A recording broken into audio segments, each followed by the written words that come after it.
Hey guys, what's going on? F1 my pawn here, and welcome back to Pathfinder Kingmaker.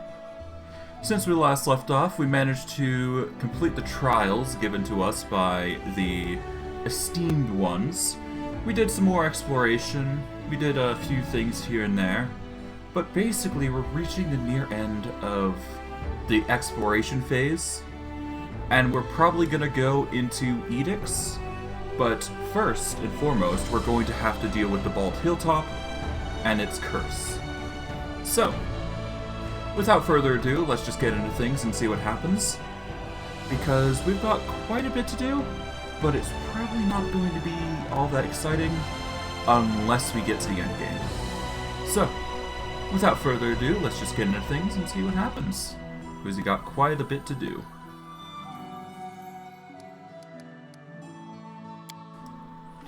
Alright.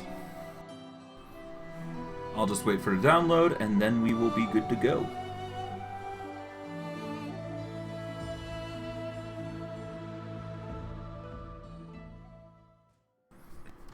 Alright.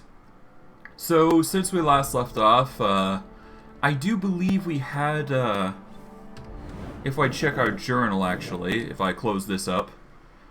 Well, first let's see what the High Priest wants from us, and then we'll go from there, I'd say. The High Priest, after all, wanted to see us, after all.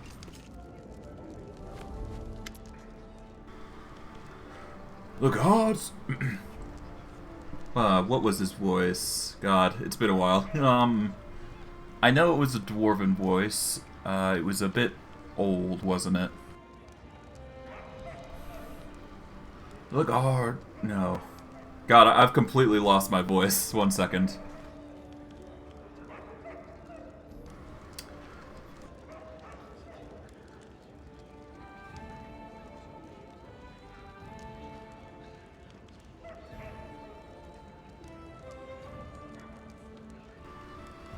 The guards have arrested some agitators in Torvet. They call themselves preachers of godlessness, also known as atheism. The gods should not be worshipped, they say, and I agree with them. Only Grotus is worthy of our prayers. He alone is honest with us. He doesn't promise any reward. On the contrary, he shows what awaits us, no matter how tempered we may be to reject him in horror. So I would leave these atheists alone. Their frustrations with the gods is justified in many ways. That's why the priests are after them. Tell me about this Tovet. Tovet is a brilliant example for us all. Emptiness and death always await us. The priests of Tovet fought each other too fiercely, and this brought their country to ruin. But just as Tovet was about to fall, General Voran appeared. He overthrew the king, expelled the priests, and restored order. He spent the temple's treasures to feed the people. You must know if this story had a happy ending. No, it didn't. As I said, the inevitable can't be stopped. Voran went mad. He forced the people to worship him and utter prayers of gratitude to him every morning. He banned all other gods and killed the priests. His knights watch everyone and kill all who dare worship a god.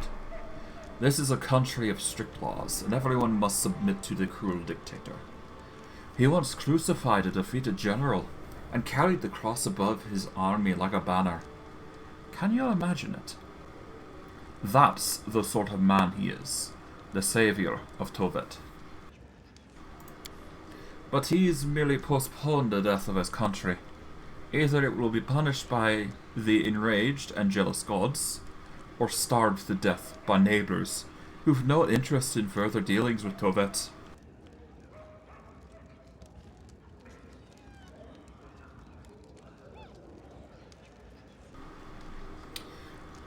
Let them speak out, without fear for their lives or their freedom.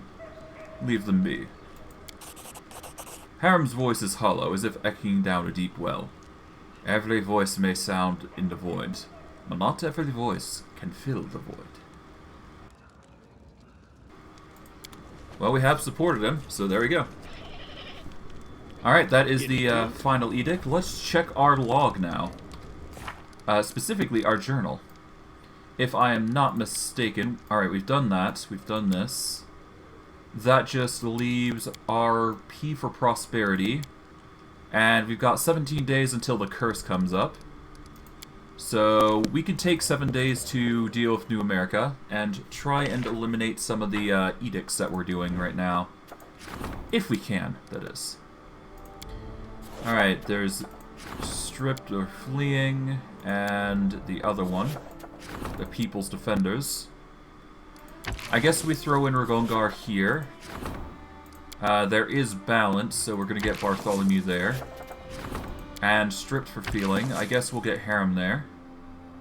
Alright, so 45%, 100%, and 85.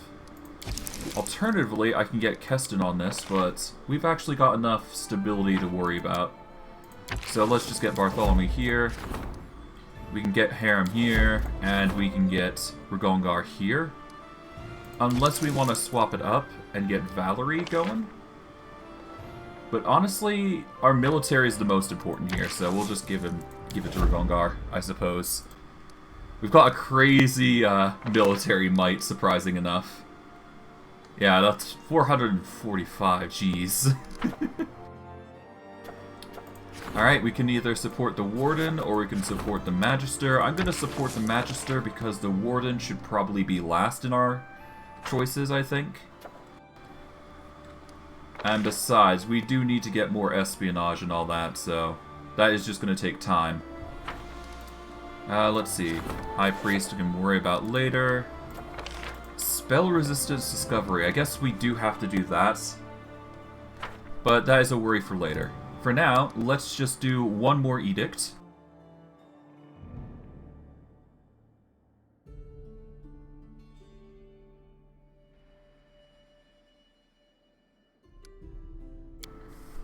There we go.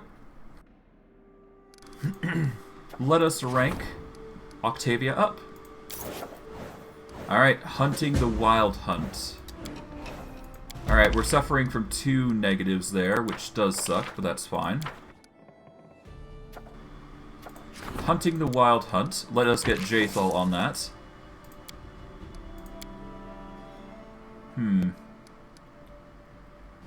Technically we can get Jathal on this already. We could use a crisis point, but honestly, I'm going to go with the 20%. Because that will actually help us quite a bit. Alright, a hero's reward. We can get Octavia on that, I suppose. There is the fog again, so that's not going to be fun. We're going to need 2 crisis points for the fog with Keston. False lights, we get Tristan on that. Hero's reward is an opportunity, so we'll get that. Let's see, the Rage of the Sky and Wind and the new Priest of Abadar, he's going to have to wait. Let's see what the Magister wants before we continue on then. I suspect it's important.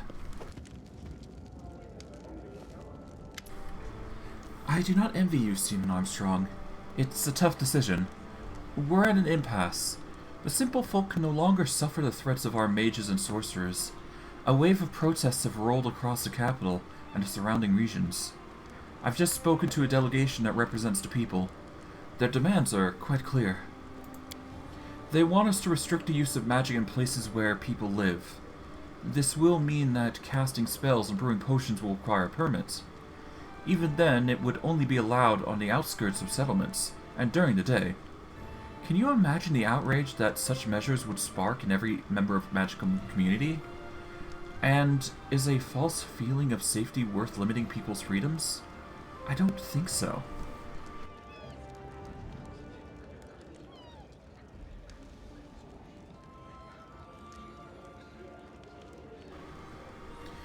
We cannot allow baseless fears to dictate our actions. We shall set not needless limits on freedoms of spellcasters. Well said. So it be it. Yeah, no. We're not limiting the casters to... We're not restricting all casters. Good God, no. That's horrible. That's just foolish. Alright, a mirror bow. Nice. Thank you. A new weapon to add to our arsenal. Alright, price in descending order, naturally. Let's see. Bloodthirst. Here we go, mirror bow. Whenever the wielder of this +5 composite longbow uses it to attack an enemy, the mirror bow also shoots a reflection arrow at the same target. Reflection arrows have a ranged attack that deals 1d4 plus half the strength bonus in piercing damage. So basically it's 2 attacks in 1. That's pretty nice, actually. At least for an attack, anyways. You know, now I think about it, couldn't Steven Armstrong utilize an All-Slayer? I guess he can, but it would be considered divine damage, and it wouldn't actually scale with his monk stuff, would it? No. He'd need to get a, he'd need to get specifically a monk weapon, if he'd want to wield that. Is there any monk weapons in here? I don't think there is. Yeah, no, there's no, yeah, there's no such weapons. A shame, considering what there is, but... oh well. At the very least, we got Obliteration, which is going to be nice. That -2 stacking penalty is just nasty good. Why is his Dexterity 1? Wait, why is his Dexterity 1? How did he get 1? What?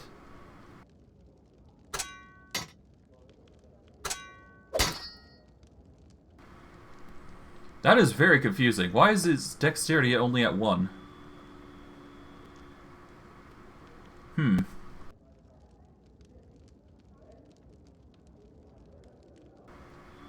Is there like a specific item that's doing that to him? Surely not.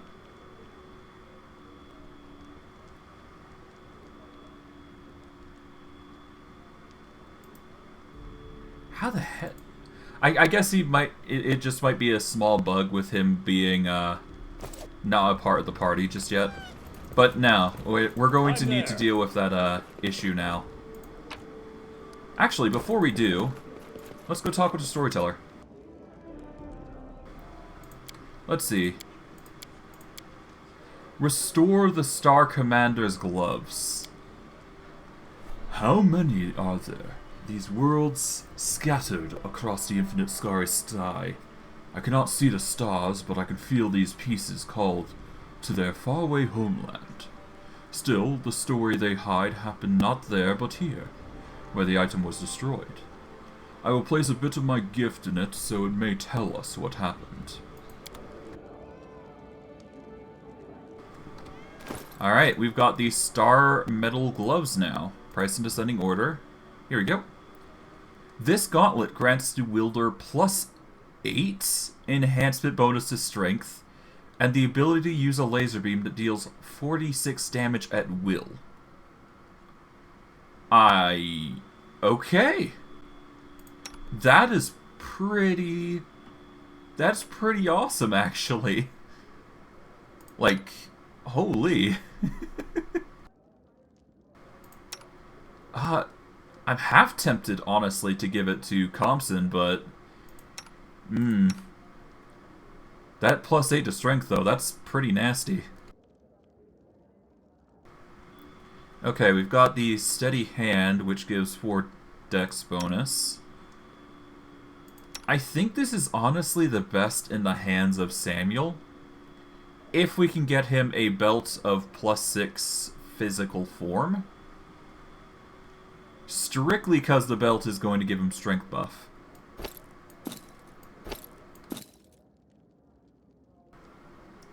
I am still confused why he's got 1 dex, but whatever. We'll figure it out. It might be just be like him requiring some change here. But yeah, no, I need to get a belt that gives +6. Yeah, I need a belt of physical form, and then I get the Star Soldier gauntlets. I guess I can wear them now, but I will be getting a replacement for this belt of physical perfection, I suppose. Or I could go with the belt of physical form and just give this +6 to somebody else. At the very least, I know Mistral could use it, and then we can take off the Steady Hand here. Yeah, if we do that, then we take off Steady Hand. Price in descending order, naturally. We need a new pair of gloves. We can actually give her the Alkali gloves, if I'm not mistaken. Because she does have a melee weapon. So she'll be dealing an additional d6 damage, in addition to what she got with the Incorruptible Glaive. We'll keep the Helmet of Dusk. Amulet of Dying Wisdom. Kind of surprised Samuel has that, but... or has that much HP, but whatever. Okay, we should be good to go, if I'm not mistaken. Or at least I'm satisfied with the results anyways. Alright, I guess we get going then. Let's see, this is a Ring of Evasion, a Ring of Chaos. Yeah, no, Sundowner sadly can't use it. I would have used him as Chaotic Evil, but whatever. He's fine as is. Okay, I think that is it. I can't really think of anything else. I guess I can quickly get some other stuff. Nope, never mind. Alright, we're good. Alrighty then. Let us leave then. I'm not sure what I'm going to do with Ulvenarbane, but we'll figure something out. I guess I'll take it with me while I'm here. Take it with the Tiger Stripes, the breastplates. May as well just take everything. No reason to hesitate. There we go. Alright, let's get going.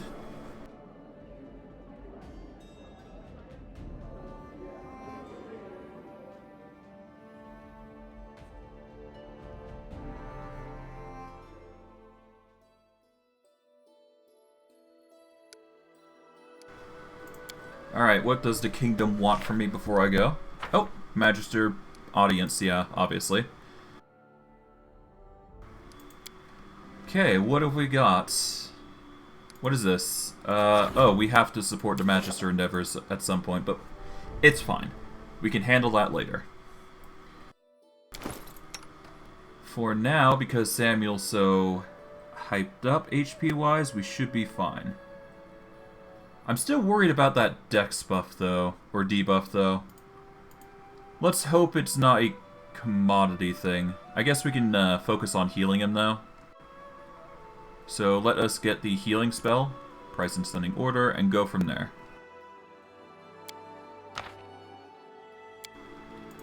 Just 2 healing spells should do it. Now we go to the Bald Hilltop.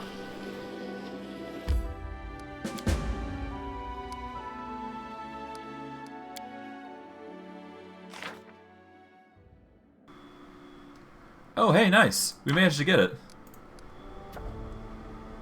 How I managed to get it, I have no idea. That was a 20% chance. Oh, man. Alright, well, I'm not complaining. As long as it's done, it's done.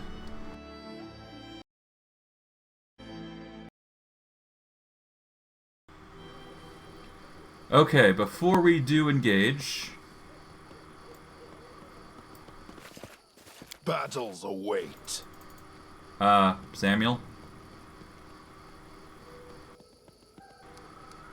Hello?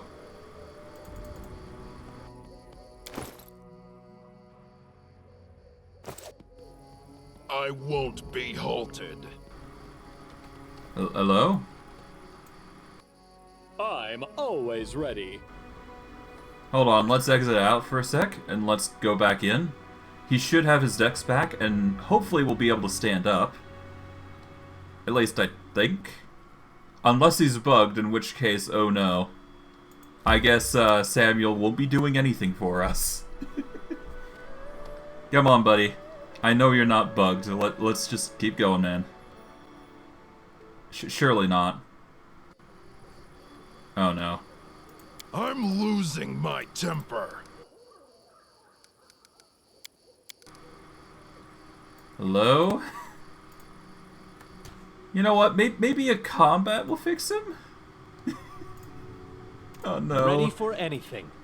Jeez, I hope this isn't like a permanent thing. It's gonna be nasty if it's the case. Alright. Let's just buff up, see what happens. Hopefully he's not bugged, but we'll see.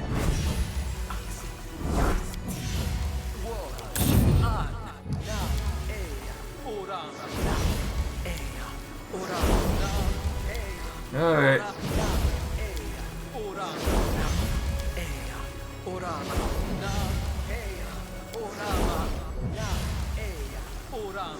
Okay, that's us done with. Let's get protection from arrows communal. Alright, Steven Armstrong, Wolf, Sundowner. Speaking of Sundowner, yeah, my dude, you are going back to your blades. I'll make my own legend. I guess we'll buff up Mistral and Samuel, as we do. Buff up Monsoon and himself, Compson. Alright, before we continue, let us... We can probably boost up our strength, actually, at this point. I don't necessarily need the extra AC. The strength is more important here. Yeah. That strength is going to be nice. Never a dull moment. I'll take care of it. Alright, let's get a bless going.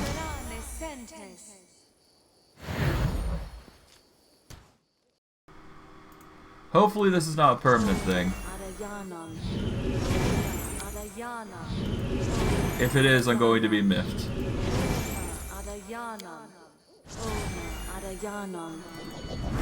Alright, come on, Samuel.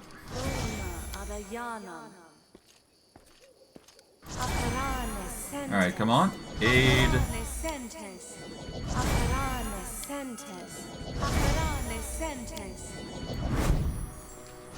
Oh, jeez.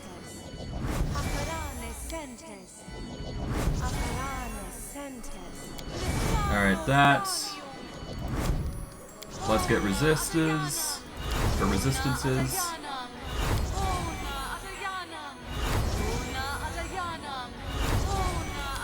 Alright, now for the others.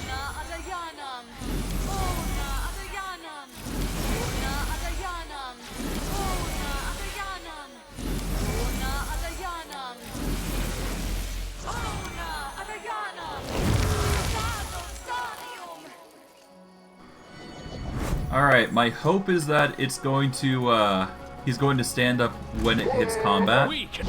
But I guess we'll see.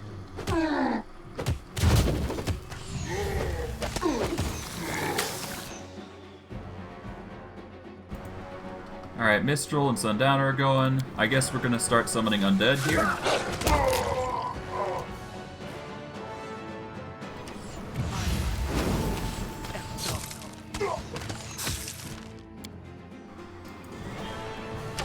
Okay.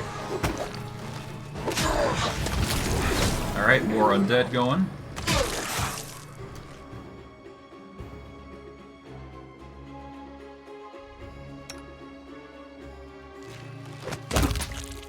This way. Alright, come on. Oh, sneak attacks, great.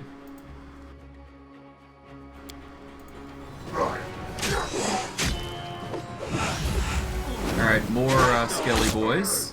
Oh, Steven is suffering immensely.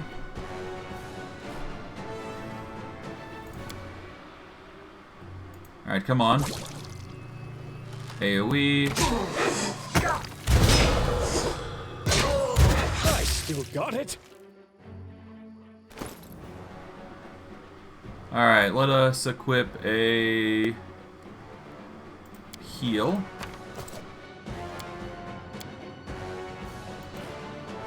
Can I even do it? That's the question. That'll determine a lot. Nope. Okay. I really hate that. What the hell is going on?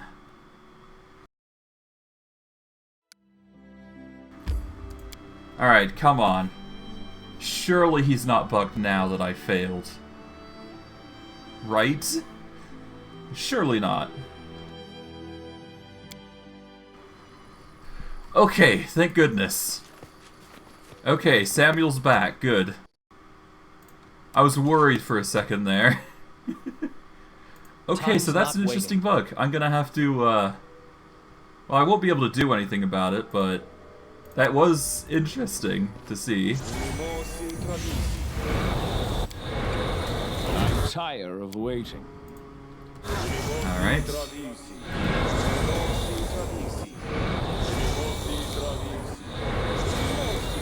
I really need a freedom movement, I think. Like, freedom of movement is like a staple for most characters. I really should get that at least.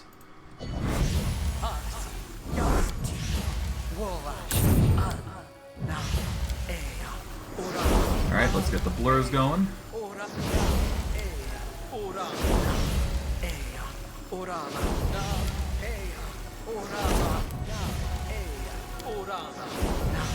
Okay, that's the blurs.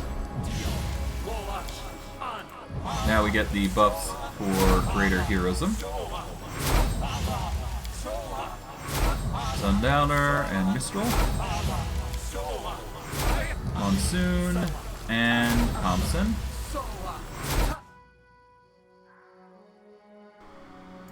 Now for Mistral, start with Bless. Now we get the buffs.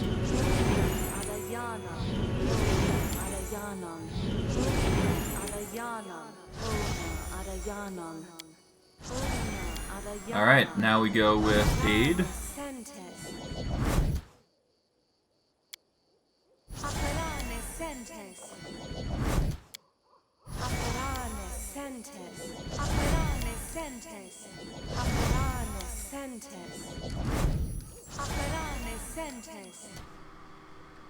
That's not what I wanted to do. I didn't want to take Aid off. Now we get Thompson. See Invisibility Communal. Now we go for the AoE buffs for resists. I'm on. Right, resist fire, resist sonic. Now we go for protections. Here we go.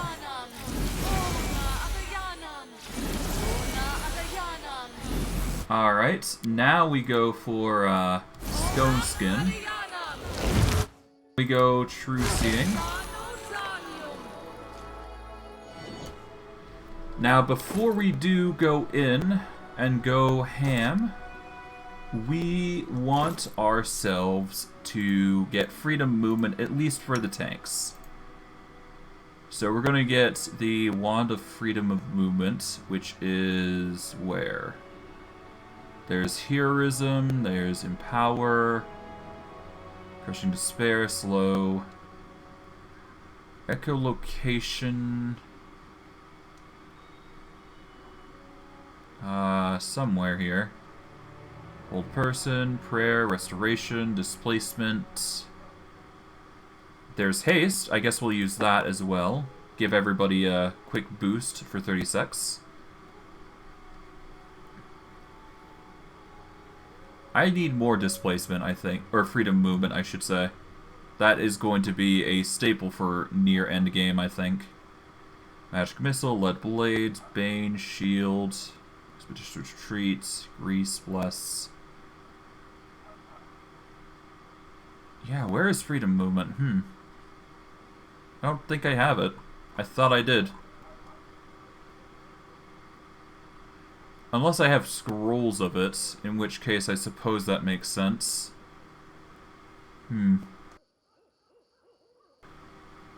That is a mild shame. I thought I had freedom of movement on hand. I guess I don't. Rip. Oh well, that'll have to do for now then, I guess. It's not the best results I would have preferred, but hey, you do what you can.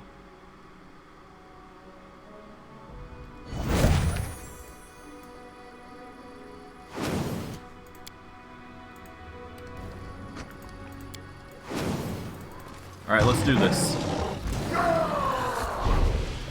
Wild Gaze comes in, and off we go. Alright, Steven Armstrong is target naturally. Go nuts. There we go. Alright, off we go for you. It's a bit laggy, but it'll be fine. We need to turn on AI for this, I think. There we go. That'll make life a lot easier once we've got the AI turned on, at least. Just hope everything's going well.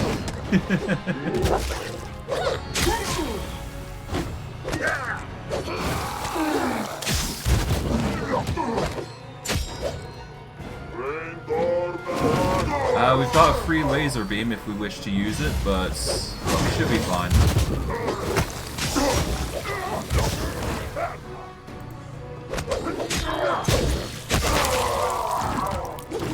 This way. Alright, we target this wild hunt scout.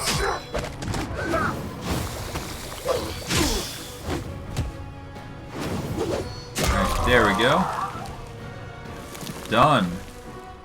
Finally. Hate the paralysis.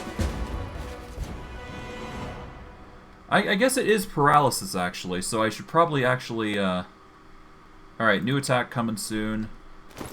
Yeah, no, let's give, remove paralysis a go, because I do believe we have it. Yep. Here we go. Use that, and Steven is now perfectly fine. Alright. Samuel is currently paralyzed, so we get that off. And yeah, no, everybody else is fine. It was just, it's just those two. Alright, we've got Twin Crystals. Two-bladed sword. This +5 agile, keen, two-bladed sword deals force damage instead of physical.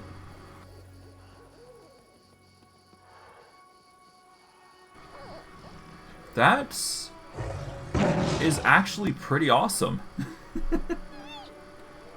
A wielder with the weapon finesse feat can choose to apply her dexterity to damage rolls with this.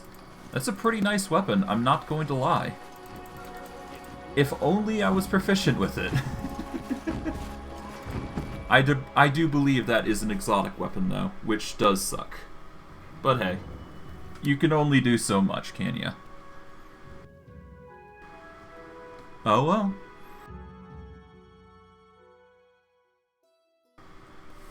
But hey, a force damage weapon isn't that bad, I guess? Prices, yeah, no, price is already in descending order. We've got these.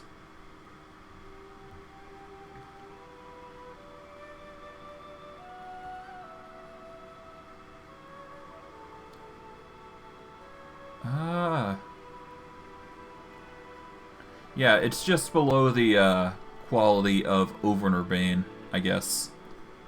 Or at least in price, anyways. 17 to 20 times 2. Yeah, aside from dealing the force damage, it's not that great of a weapon. But I mean, force damage in of its own is just powerful in general. Now, I do need to wonder, have I cleared out everything that I've wanted to? Probably not. I'm going to need to do a once-over of the landscape, just to make sure I've got everything I need, or want. But other than that, I should be fine. Let me do a quick once-over. We do need to check out more of the area over here, where the Cobalt Trail, all that is. So I think it's in our best interest to start going to the Goblin Fort, and going south from there. Or at the very least going along the Bridge of the Gun Run, then going south, and then checking that area. Well, I've been meaning to do it, so let's do it. Why not? Who knows? Maybe we'll find something. I do also need to get the Lover's Grave as well, so we'll do that when we get a chance. Okay. Ah, perfect. I'll claim that. See, anything here? Nope.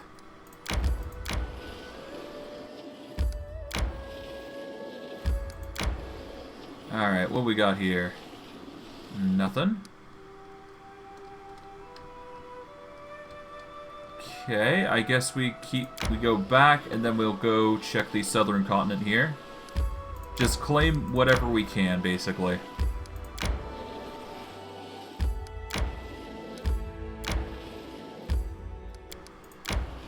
Alright, what we got in this forest?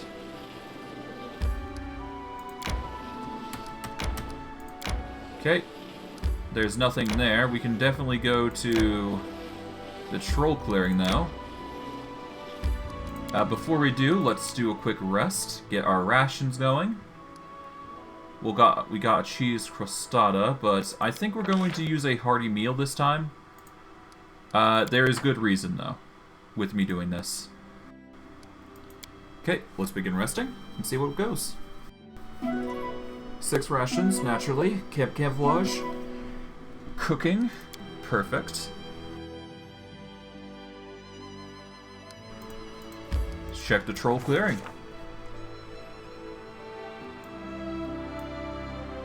Let's prepare. Continued waiting, continued waiting, continued waiting. We got at least some rations out of this, but the troll clearing is basically over. Now let's check the monster den. Adventures can wait. We're just going to go in and see what there is. It doesn't really matter if we do or not. But hey, I'm not complaining. I'm there. Alright, let's go see what's what. What is this? Alright, some succulent sausages. Some stuff there. There appears to be something here as well. Grab that while we can.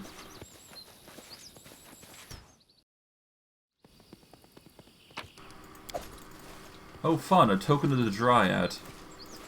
And an ancient wyvern. We can deal with that really easily split. Yeah, that's pretty easy. Grab those. Just... yeah, it's just interest. It's just stuff. Nothing too crazy. Alright, anything else? I guess there is the sweet syrup here. Grab that, I suppose. Nothing too fantastic beyond that, though. Alright, let's dip. Yeah, these are basically just early game stuff. We can basically clear this out lickety-split, honestly. Alright, if we go down this direction, we should be able to be fine. We don't necessarily need to go to witch huts. I'll check down this path, see if there's anything. Nope. Alright, we go up, then, to the camp. But before that, let's see, what does the kingdom have for us? Balance has been solved. The stripped of feeling, though, is not. Let us load our game, just to make sure we can get a success there. Assuming we're lucky, of course. I guess we'll see.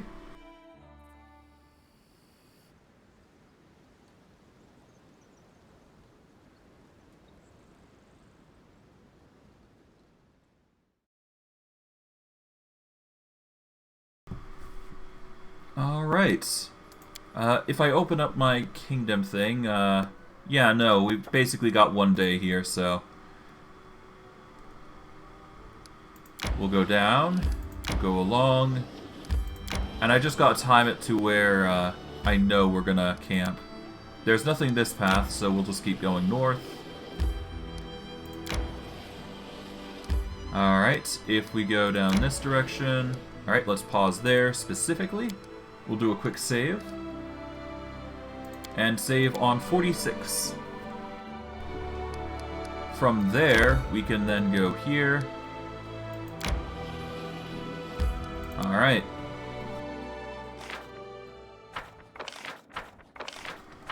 Alright, that's a success all around. Good.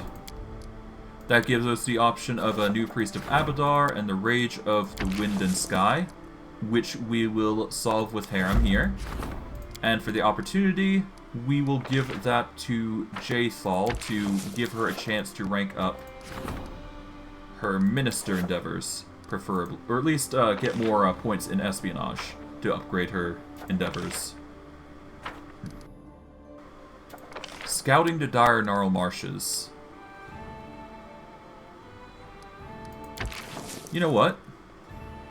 Let's do it. Why not? It never hurts to check, just to be sure. Why not? Call it precaution instead of using the adaptation here. We'll get Jubilus on this just because we can. There we go.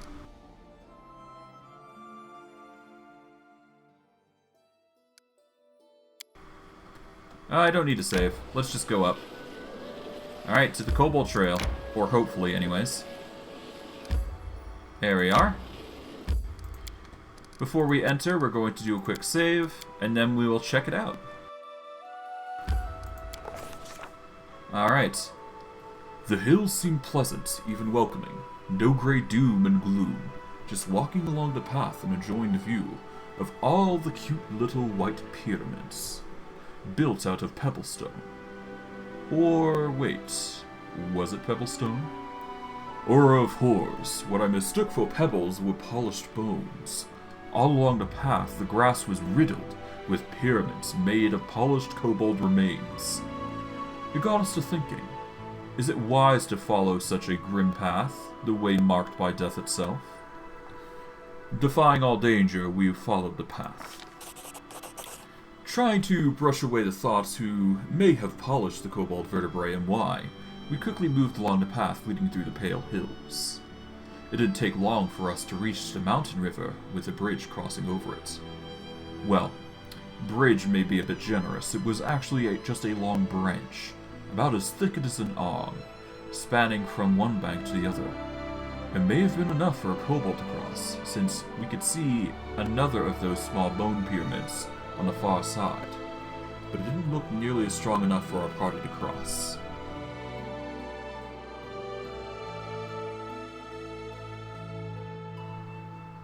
Before deciding how to proceed, we carefully examined the river. We quickly discovered that the river was quite deep. I plunged my arm shoulder deep into the water and couldn't even feel the bed. It was fast, too. The current pulled a dried leaf off my sleeve, and it was gone from my sight in a blink. And it was cold. Very, very cold. Frankly, none of us were interested in taking a swim. We carefully examined the branch that would help us cross the river. The branch did have one going for it, though. Being so thick, it happened to be quite sturdy. But that didn't make the flimsy crossing any less slippery or challenging to anyone daring to step foot on it. I wonder how many kobolds have slipped on the wet bark and found a watery grave in the ice-cold river. Precautions were definitely in order. We readied a rope to ensure the daredevil's safety. Foresight had always been among our Steed Baron's strongest virtues. With the practiced motions of a seasoned adventurer, he pulled the length of rope out of his pack and prepared it to be tied around the waist of whomever would prove brave enough to step on the branch and attempt to cross the river. That would at least help reduce the risk of drowning. We talked it over and chose a volunteer. As for who? We're gonna go with...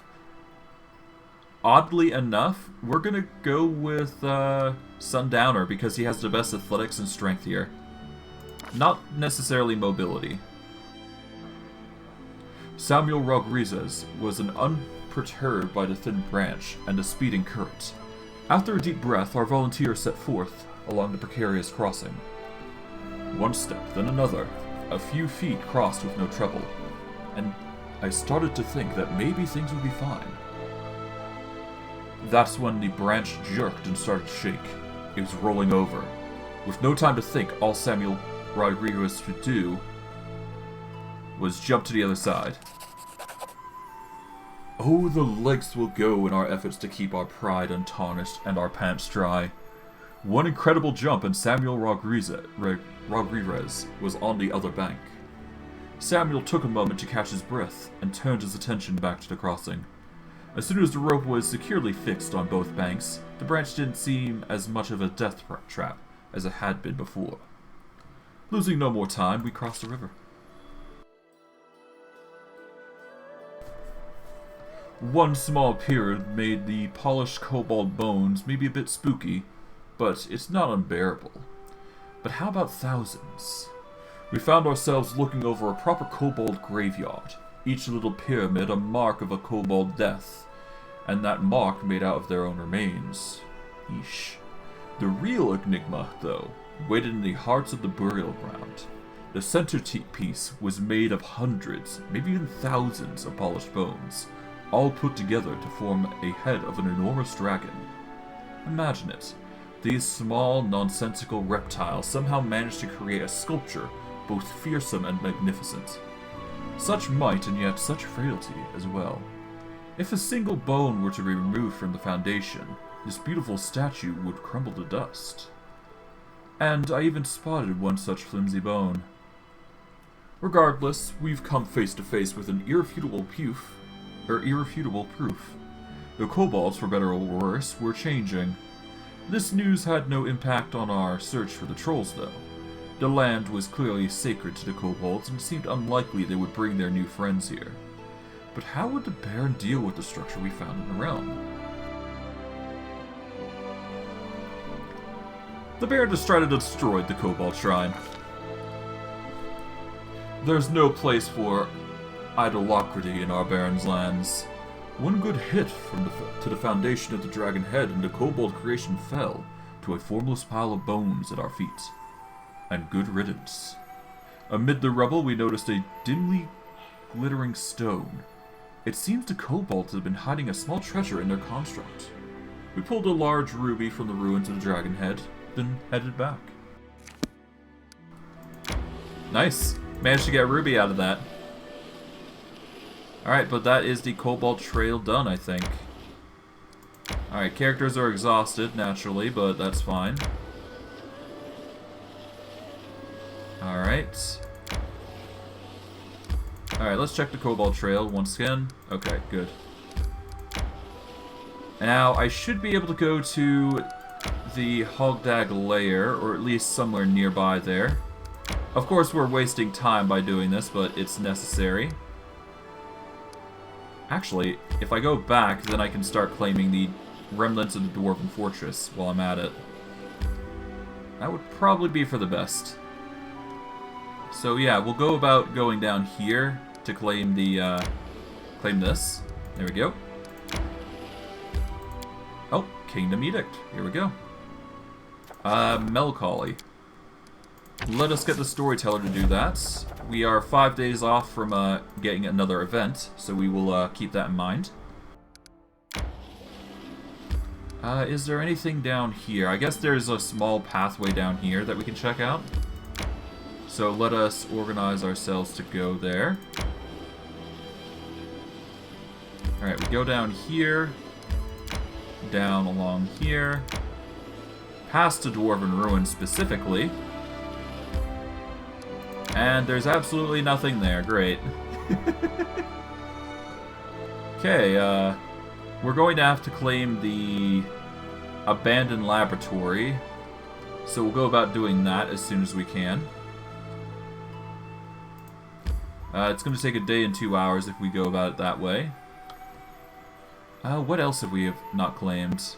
We haven't claimed the ancient obelisk, so we should do that. What else?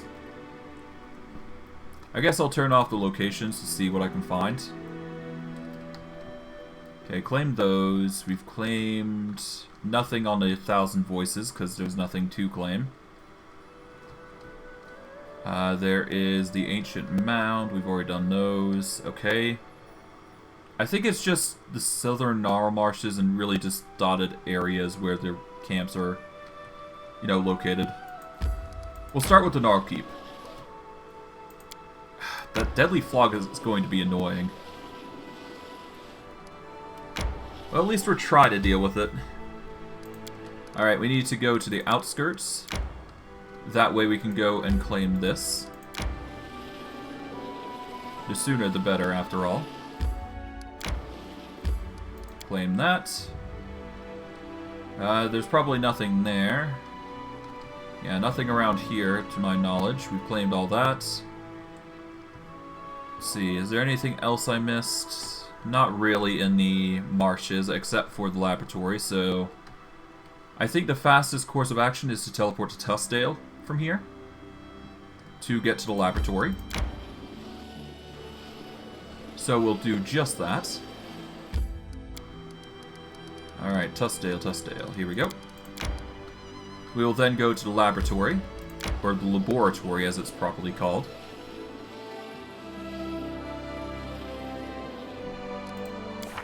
Let me check actually the quest that we had received. Not the Ancient Curse. The attacks on our kingdoms have stopped. We're not sure whether that's going to end. Magical Prison. I'm not sure how much we have left, but we will try our best to complete it. Let us claim the Arcane Research. There we go. We will travel back now that we've claimed that area. Now, I do believe there is more to it. Yeah, we're going to have to teleport over to the Shambling Steps next to get to Lover's Grave. And then, of course, we got to go claim the eastern side things. So we need to claim things like the Fairy Ring. So we got quite a bit to do for claims. But, if done, we'll get a modicum of bonuses to our territories. Alright, let's see.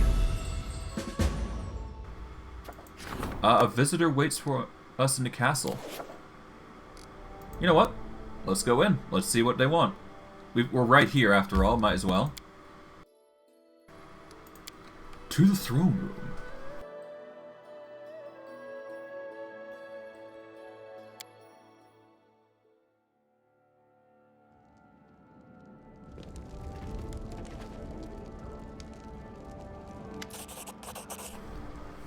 Your Highness, the Wild Hunt has been defeated.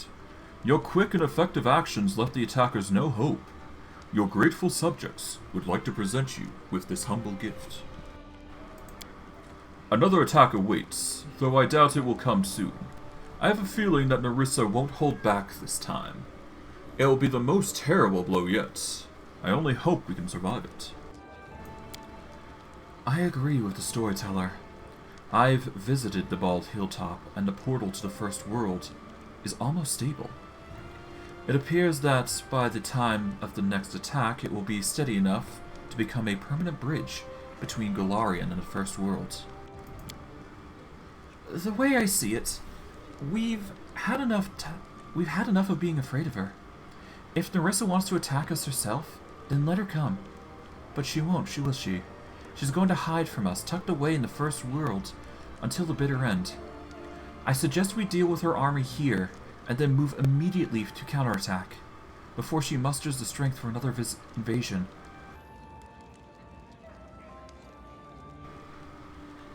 Are you sure this attack will be the last? When you deal with the Fae, you can't be sure of anything. My guess, however, is based more in fact than speculation. Never before has there been a portal to the First World that is so stable. We've also cornered Nerissa like never before. I bet she's absolutely beside herself. Can we use the portal on the Bald Hilltop to get to the First World then? I suppose so. The portal used to snap shut after every attack, but by now it should be a reliable passage to the First World. It probably leads directly to Nerissa's lair, wherever that may be. I agree with your plan. We will enter the portal I helped create, and end the war I helped begin. Do you think Nerissa will appear personally to command the attack? I bet she won't. It isn't her style. She likes just watching from the distance while she plans her next insidious trick. But I think she's just plain afraid of us. In any case, first we'll have to repel the attack to begin with. This will be a difficult battle. We shouldn't underestimate the enemy, especially one as cunning as Nerissa. That is true. And we have one last attack to handle. Alright, we've got the Daring Duelist. Can't wait to see your next creation. Nice.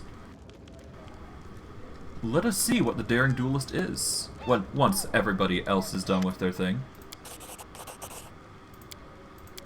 Okay.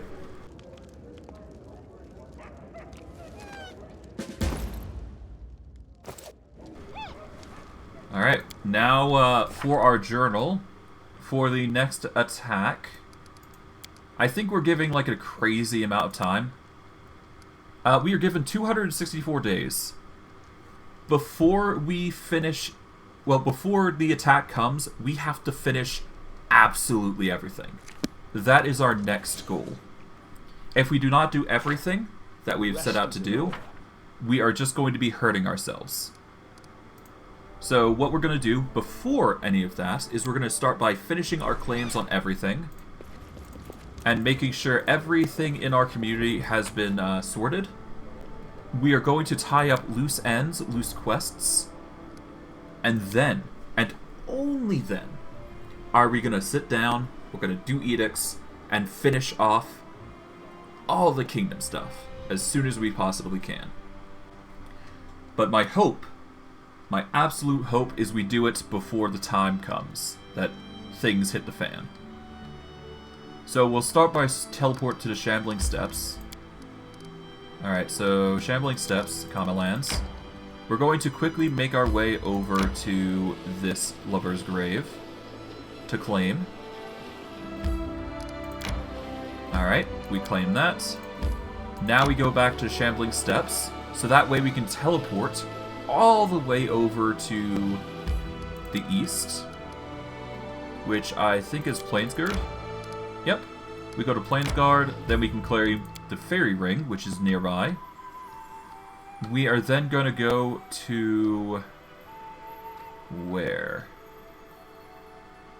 We can claim the Observatory, we can claim that. Actually, did we even build a city for, Did we even build a map for here? I don't think we did. Let's move far east here and see if we can build a new settlement somewhere around here. Yep, we can. We're going to build it right in the center here. We're going to build the peak, and let us enter and build.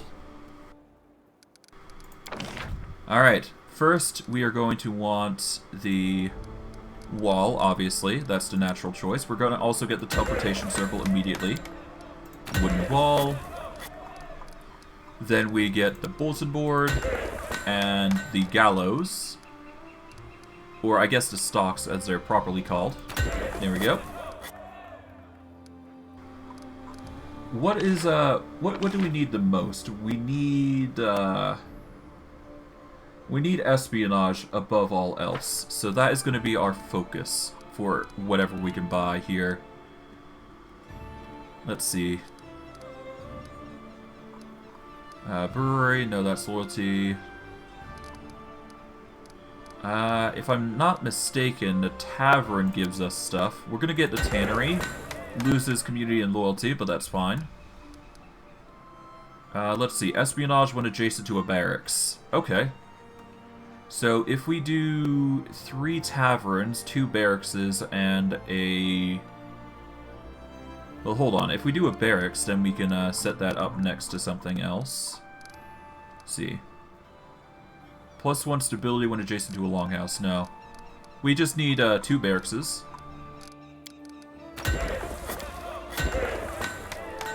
We're going to get 3 taverns.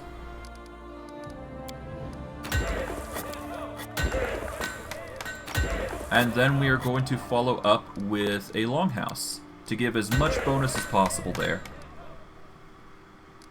And once those are finished building, we should be good to go.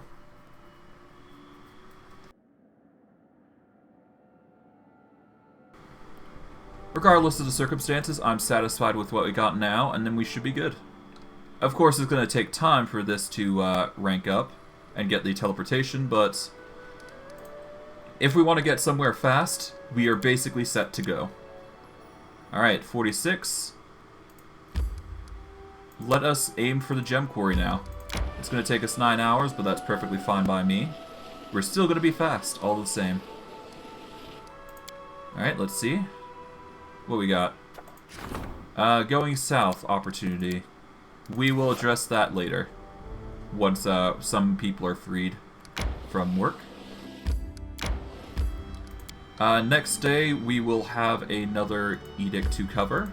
We're going to quickly move over down here. We'll wait until this hits 24 or 23, at least. Then we can handle that next. Okay, it looks like we've got something in the... yeah, we got something in the Vorticai circle thing. Alright, this is going to take 9 hours. This is going to take 10.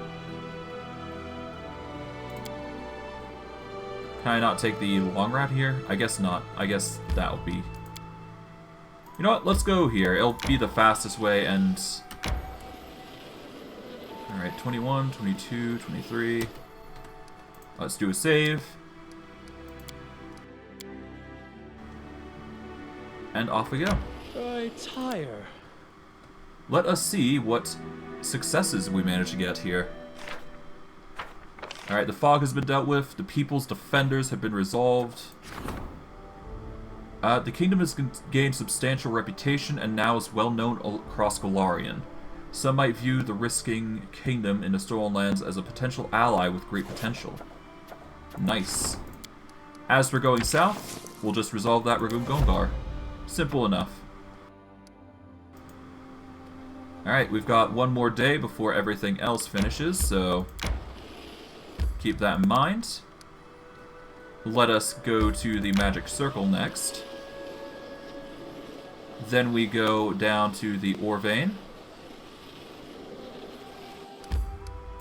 Alright, let's claim the Magic Circle.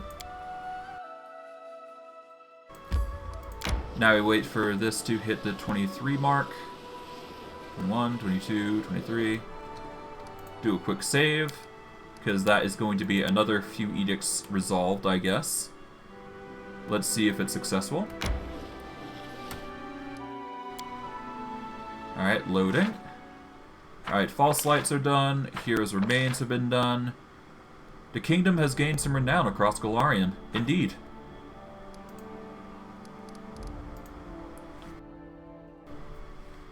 And with that, once we still got to claim, of course, the Ore Vein here, but we should be fine, all the same.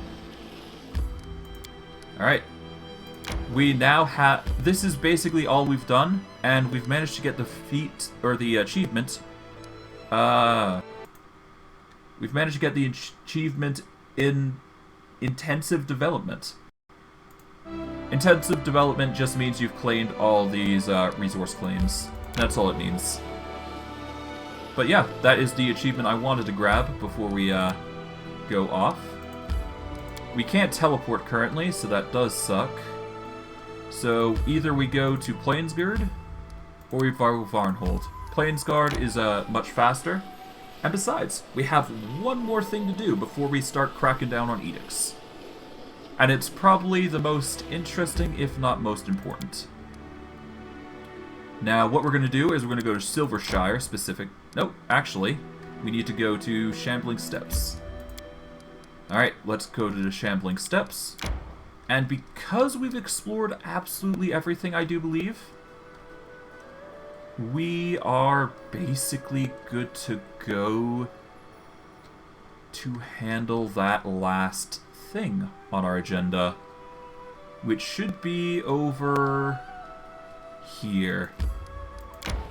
Let us hope we've done the magical prison thing. I do believe I've cleared up everything anyways.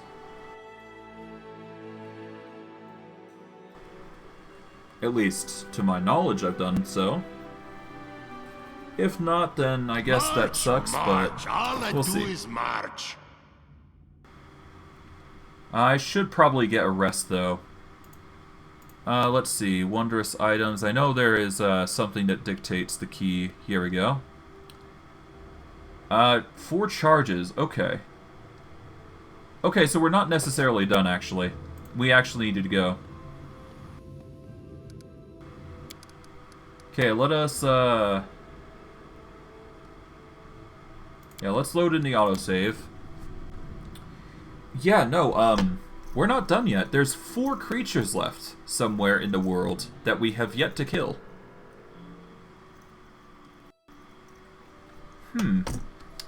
That is a good question on where they are, though. I think... Yeah, no, it is... This is the last location. We haven't been to Crooked Teeth. I think I've been here before, I just haven't been there directly, so we need to teleport to Varnhold to make this happen, so... Let us go over to back, let's teleport to Varnhold. And let us go all the way over. It is time to claim the last bits. And before we, of course, do this, we're going to do a quick rest. We don't need to save on anything. Actually, technically we do. Just to check to make sure, you know, we don't have any surprises. Nope. Okay. Before we go, let's get a quick rest. Alright. We're going to do the hearty meal, naturally.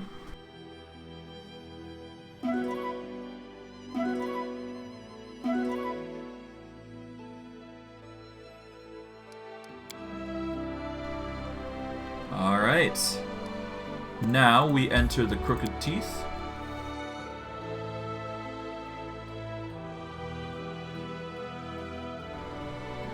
And finally,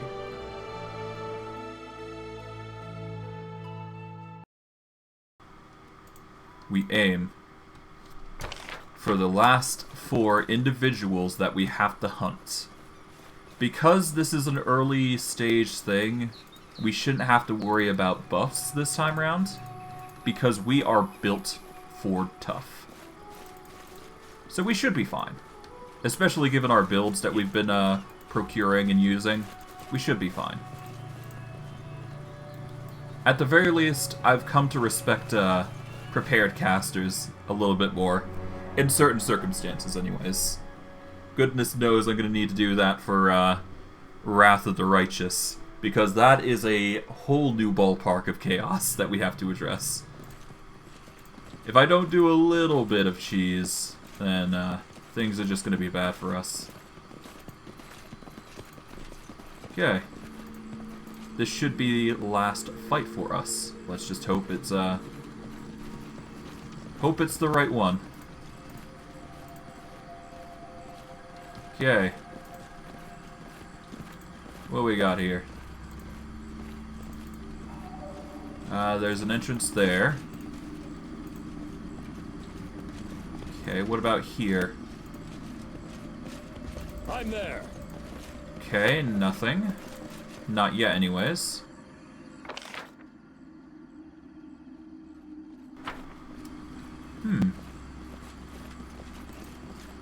Unless I have been here, I don't know. We'll have to hope. We just have to hope.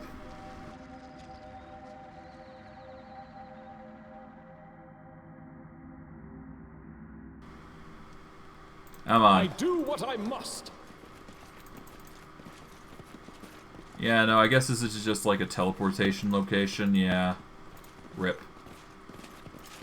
Here I thought there was something good here. Rip.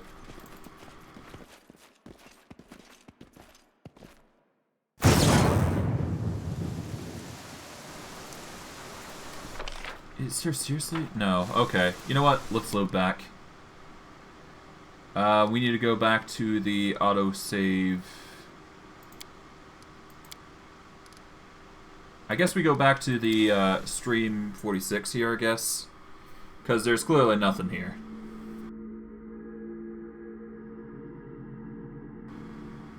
Which does suck. Alright, that portal's cleared because this, I guess it goes to the Hilltop Trail, which makes sense. Rotten Cave we've been to, but I don't think we've...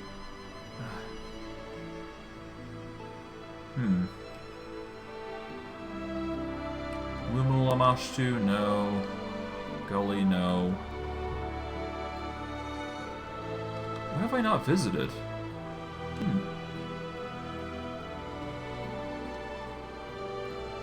This is a real big enigma, but we do need to figure out what we're missing, though. If we don't, then things are just going to go awry. What we're looking for, namely, is portals like this. The Serpent Trail or whatnot. Because those portals are what make up the chaos in the world. So if we don't find those, then we're kind of buggered.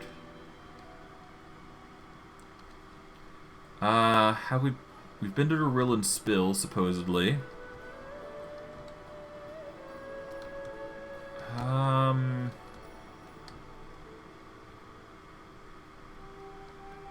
Armag's Tomb, okay.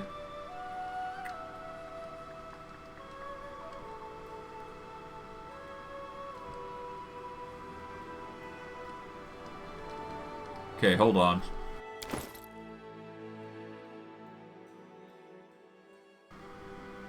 I might have to do a Google search.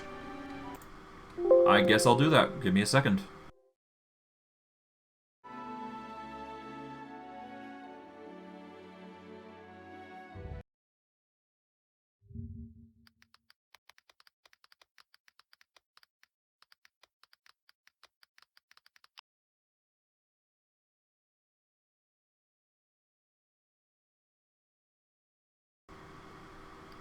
Okay.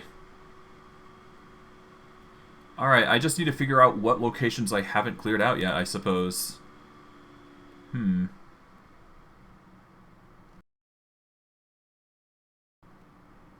Alright, I've done the Manny or Troll, I think. I've done the huge Earth Elemental, the Greater Werewolves. I think it's just a matter of just searching the area and trying to find everything.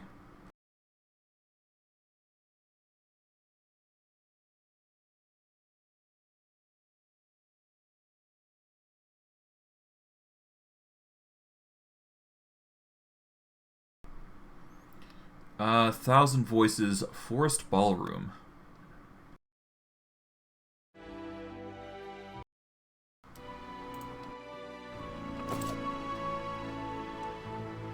Where is the Thousand Voices?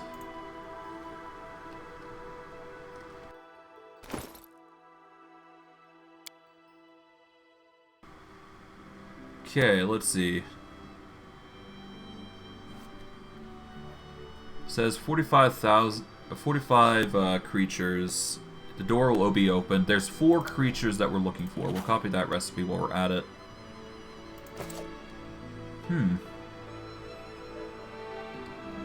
Painful Bog. Rushlight Fields. Yeah. Done that. Done that.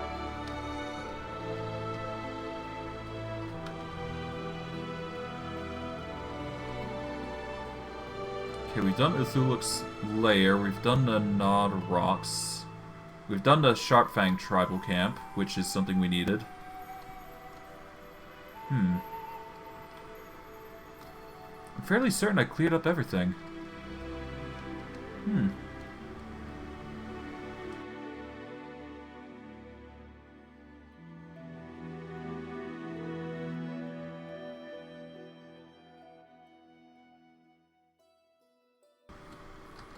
Alright, we've done the Lair in the Thousand Voices. We've done... in the Thousand Voices, there's something called the Grocery Stalls.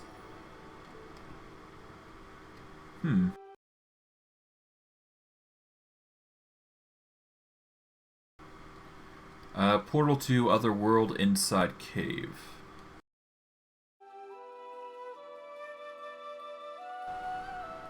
There's also the Nod Rocks. Okay, we've done the Nod Rocks. We've done the... We haven't done the Forest Ballroom for Lady Primrose. Thousand Voices Carnival Glade.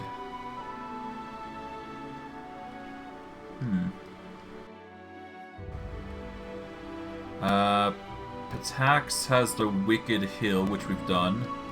Ornate Ruins, apparently. Where's the Ornate Ruins?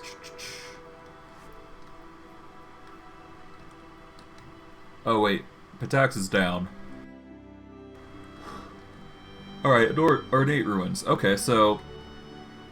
we're missing the Thousand Voices Forest Ballroom.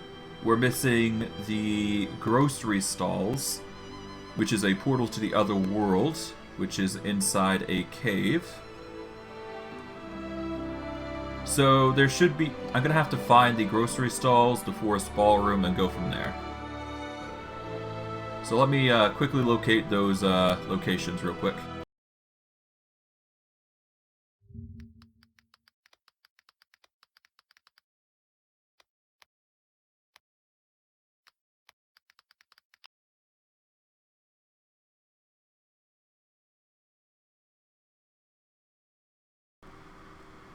Okay, I found where the grocery stalls is, as well as the forest ballroom, and the carnival glade, actually. Okay. I'm just not sure whether I'm going to be able to get there or not. Okay.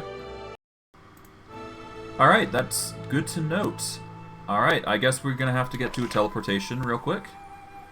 And get to Pathak specifically, in order to make this possible.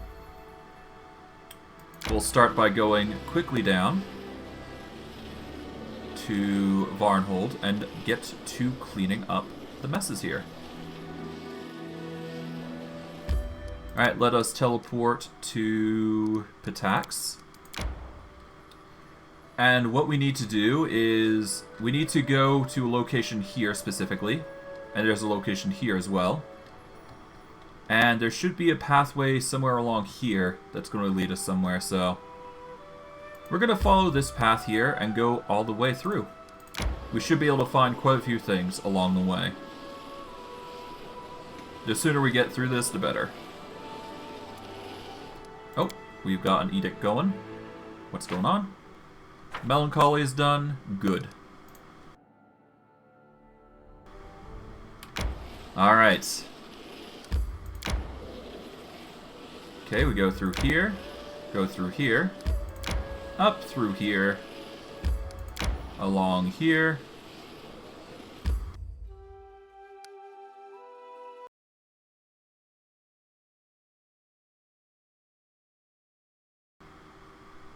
Okay, so we can't find the forest ballroom for some reason. Do we not have a high enough perception check? That would suck if that's the case. Perception... who has the highest currently? The highest is Steven with 27. So I'm going to need a item that's going to boost perception checks real quick.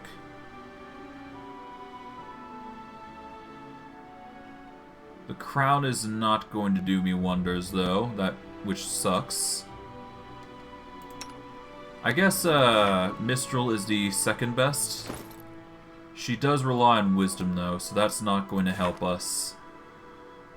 The next best choice is Samuel, so we can replace his Metal Reborn gives 6. Ah! Alright, goggles.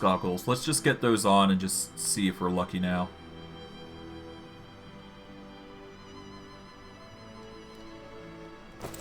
You know what? Let's just go this way.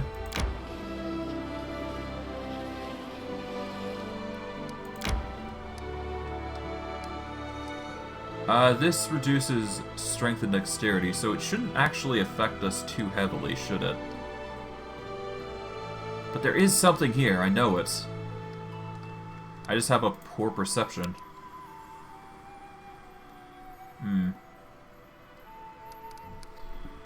Is there anything I can do to help this? Not really, is there?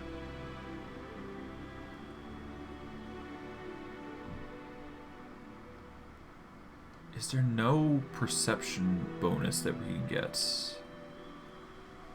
Well, actually, hold on. We could just use a scroll, couldn't we? Let's see.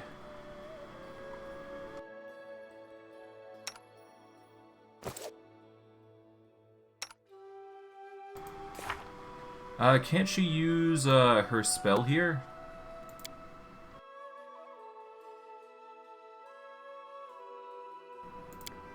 Kind of wish you could cast it in this area, but I guess not.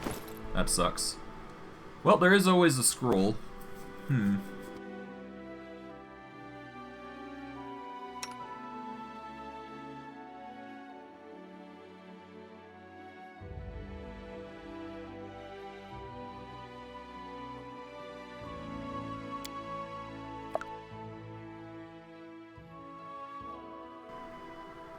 Yeah, no, there's no way I can actually get it. Unless I get, like, a Good Hope. Or rather, I guess I get Heroism going. There we go. I just need to use Heroism here. Well, it is a +2. Alright, in that case, before I go anywhere, let us load the... Let's load this one.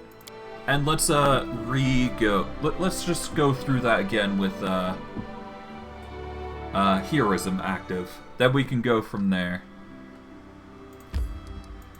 Alright, let's go to attacks. We'll then go to the other locations accordingly and just be done with it. It was annoying not knowing how I could do that, but hey. Resolved in the end, I guess, right? Alright, perfect.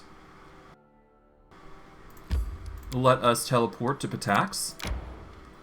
Let us quickly go to this location and shoot over to this particular area. Activate our scroll and go from there.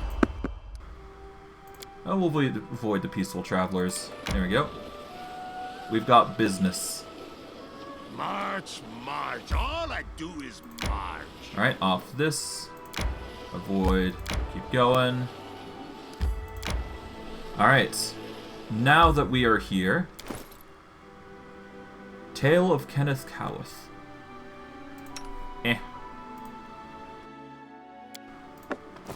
Alright, here has been used. Wait, what?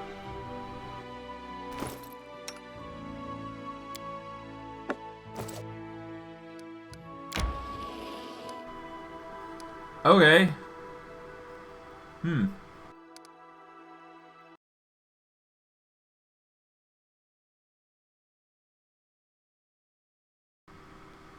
Alright, I guess the Forest Ballroom doesn't want to be discovered just yet. That is annoying. Okay, fine. Suit yourself.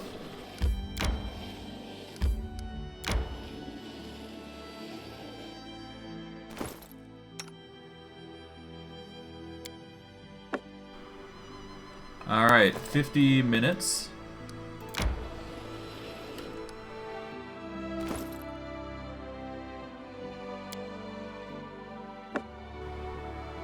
Alright, let's use Heroism. Let's get the goggles going. Right here. We'll have to temporarily lose our crown.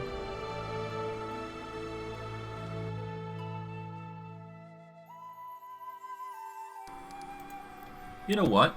Before we go, we're gonna have to do this one more time. I'm sorry about this, but I think we have to optimize it actually, which does suck. I kind of wish we could just do this as we could, but no. I guess the game's just being like, nope, you need to do this. You need to buff up very specifically. I did not want to enter Varhold, I wanted to teleport, but okay. Game, you do you. Okay. Yeah, as you can tell, I'm not having fun. Well, at least for this tidbit. It's annoying when you just have almost everything, but just need a bit more. Yeah, I'm gonna have to go through everything, make sure I've got everything. Alright, I guess Patax, off we go.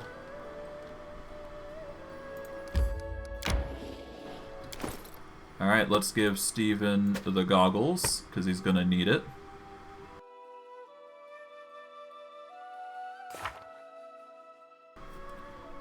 $29. Jeez. Well, at the very least, Lamashtu's boon has been helping, but not by a long shot. Oh boy, let's just hope I have enough perception to see what we're looking for.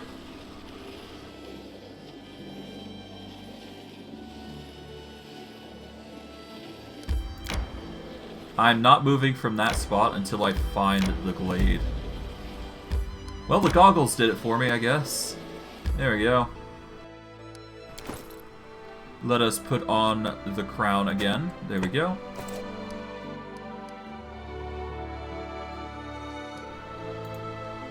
Now we save. And now we move into the location. Adventures can wait. Actually, before we go, let's check our spellbook, see how that's going for, specifically Compson. Yeah, he's pretty much good to go. I think if we go through the Forest Ballroom and the two other locations I mentioned, we should hit level 18 relatively easily. My hope is that we should be able to get to level 20. And it's not surprising if we do. But I guess we'll see.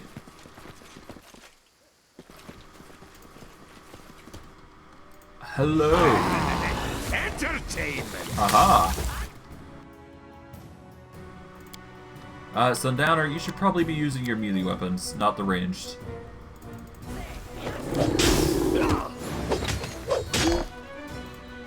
Alright. Ah, that's a lot.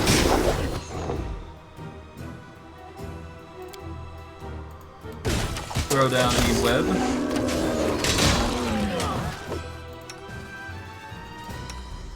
Mistral, throw down a heal while we're at it.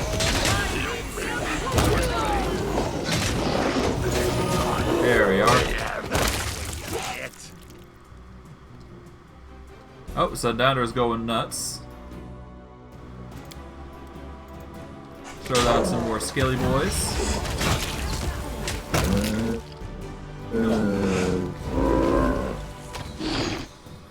Ah, Lady Primrose. Let's get you the paralysis here. If we can, that is. I guess we'll see.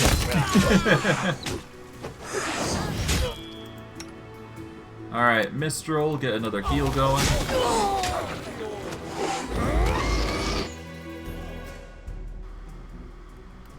Alright.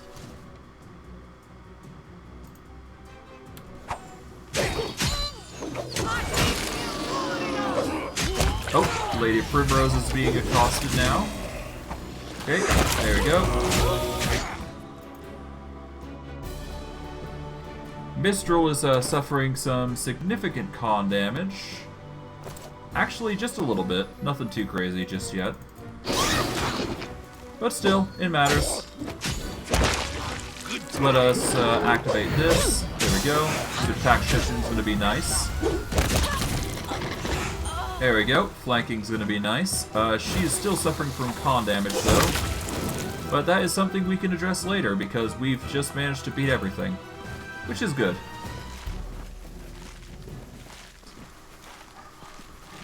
Alright, all that's left is the con damage, but we should be able to handle that pretty easily. And of course, Lady Primrose drops her special bow. Really that great, to be honest. But loot is loot. I'm not going to complain. Let's around here before I go. Preferably, I'd like to try and hunt and find the briar. But I guess we'll see. Silver statuettes, nice. Anything else? Senator? Not really. Alright. That is yet another combat resolved. And because we're dealing with Constitution drain and damage, we're going to need Greater Restoration, I believe. Or just a Restoration, specifically. Restores all temporary ability damage and restores all points permanently drained from a single ability score. Really, it's just to do this.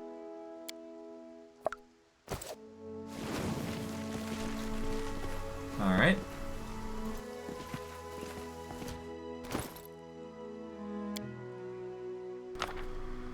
There we go. That is her resolved. Restoration resolves her problem, and we are good to go now.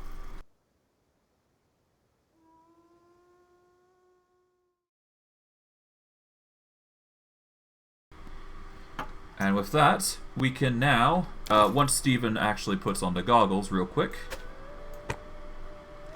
we can now move our merry way all across over to here. We spot the stalls next. We're going to re-put on our crown. And we are just barely at the point of leveling up. Alright, before we go, let's check to see if we have... How's the key doing? 3 charges, nice. Before we enter, we're going to do a quick rest. We are going to quickly get the cheese crostata going. We'll use the rations, and we will use the crostata. And get going. Nice. Crostata is done.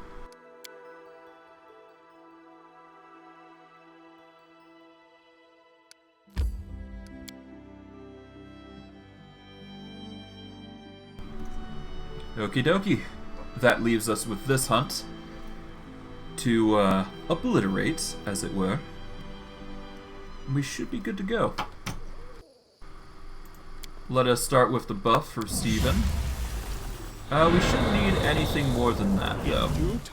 At least, that's my hope. Let's do a quick save, just to be sure. After all, you never know, I might need to buff. I'd personally not like to go over Lady Primrose just again.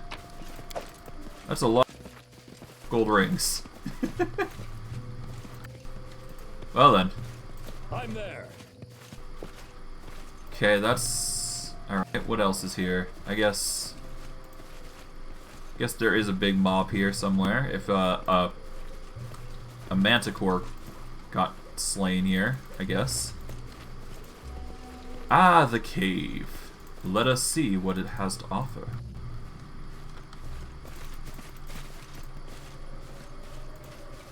Alright, everybody organize up. Let's do this. Okay. I have no idea what's on the other side here, but I do feel like I need a buff. In my way. Alright, let's start with Compson and go from there. We could always just rest after all.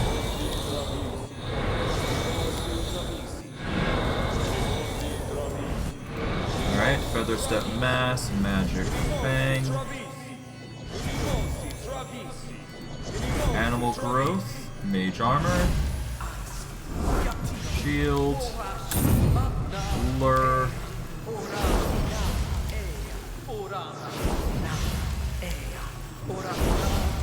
Alright, I guess we're buffing up.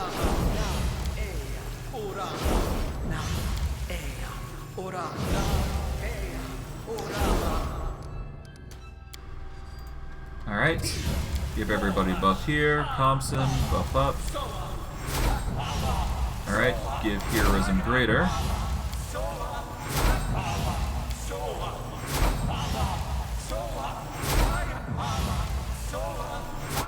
Alright, Samuel, you give the buff to Monsoon. And I do believe, yeah, Heroism's already been done. So that leaves Mistral.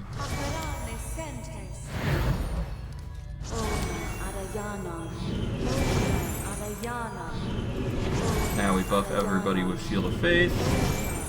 Well, at least the important people. Remove Fear.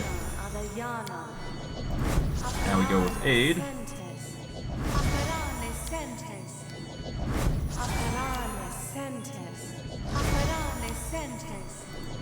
Okay.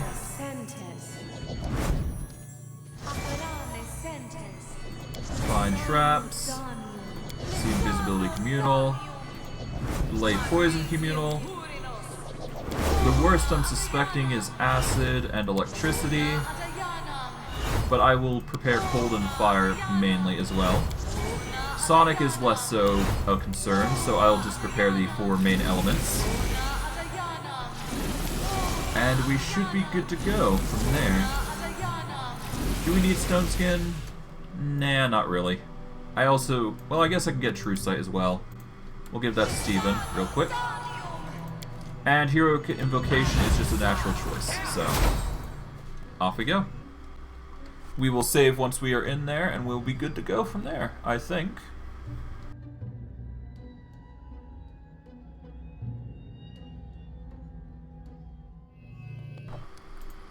Let us do a quick save. Here we go. Off we go.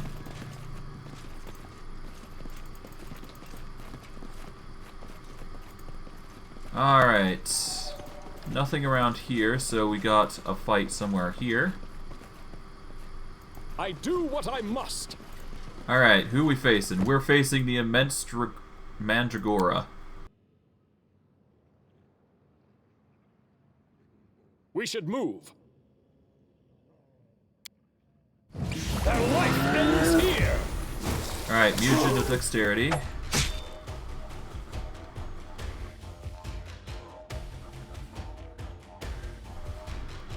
Everybody get Swift Tactician going. Alright, that is the Mandragora done, but that leaves his swarms. Oh dear. I really need an AoE for these swarm things, because it's always annoying if I can't attack.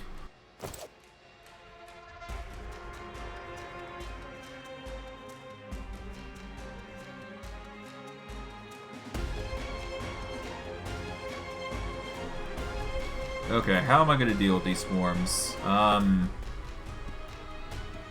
I think the issue is always that I need, like, somebody to tank them, because poison's always nasty.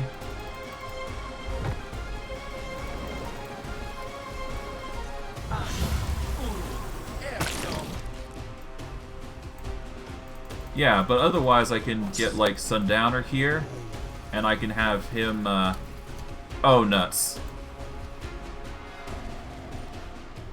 Oh boy. Oh joy.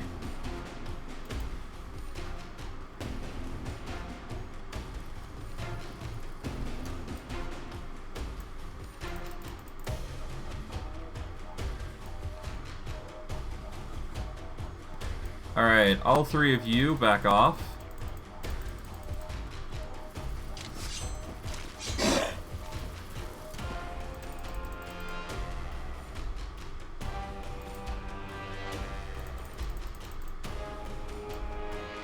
Alright, yeah, no, you guys back off this direction, I guess. If the lag would stop, like, holy.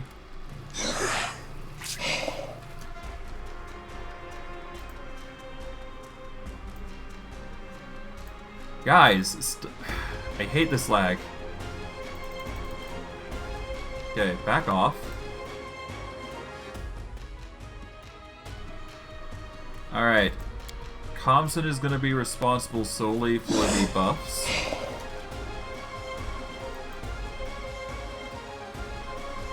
Now that Sundowner is not a focus, and the skeletons are going to be focused. Oh great, Sundowner is at 0 strength, great. I don't think I'm going to be able to save him at this rate. Great. Good thing I saved.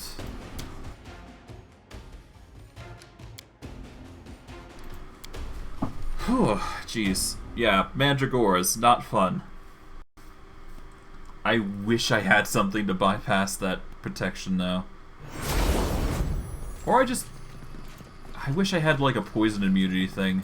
It really does suck. Not being immune to poison, yeah, like, the stat damage is nasty.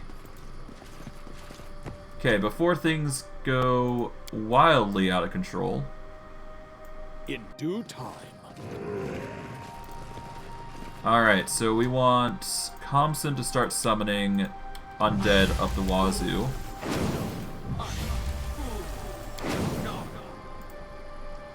Okay. Thompson is going to be responsible for summoning undead over here. Alright, summon some undead here. Like, over here. There we go. Okay, Thompson, you're going to be suffering, but that's fine. Okay. So at this point, melee back off. Everybody in melee back off, namely. Okay. Thompson, you're going to be responsible for distraction here.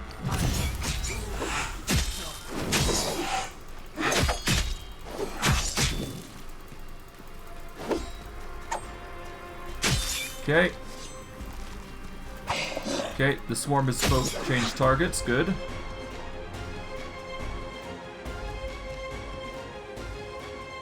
This will hurt.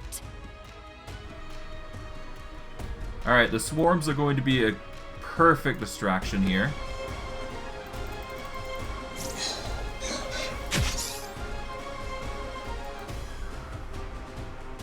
Alright, now we need to deal with the swarms themselves. As for how we deal with them, that is a question for Steven, because I do believe he has ways of casting spells. If I use wands or whatnot, let's see. If I'm not mistaken, inflict serious wounds does work on them. I don't know, actually.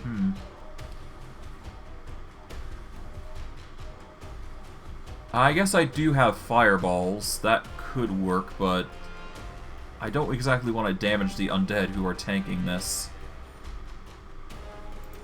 Let's get equipped. Let's inflict serious wounds and have that as a cast. This will hurt.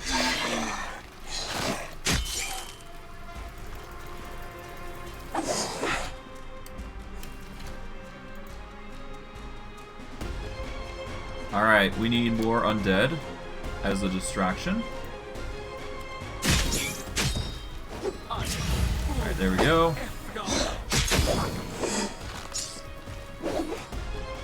Okay.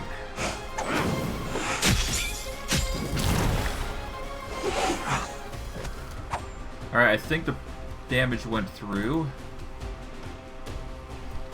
Did Steven take damage? To ability strength, I guess. Maybe, I don't know. It's hard to say.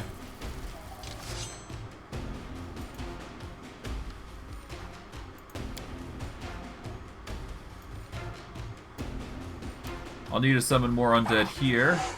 Minimize the damage there, some. Alright, come on. Rocks? Okay, good. Monsoon is probably going to be carrying this for a while. Otherwise, the inflict serious wounds is going to be constant. Oh. Steven's being brunted. Come on, man. Back off. There we go. That should work.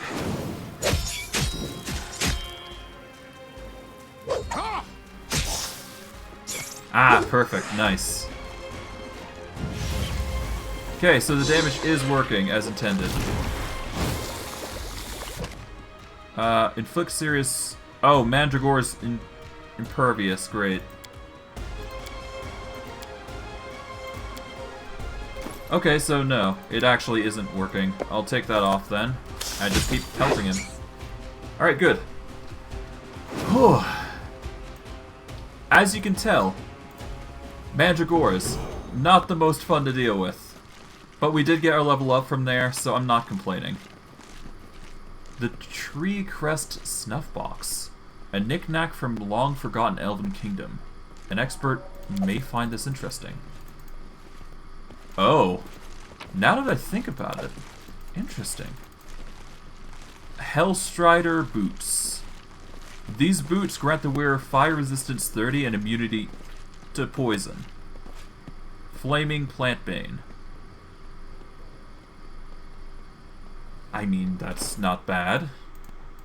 But, obviously, the boots come first, I think. Oh!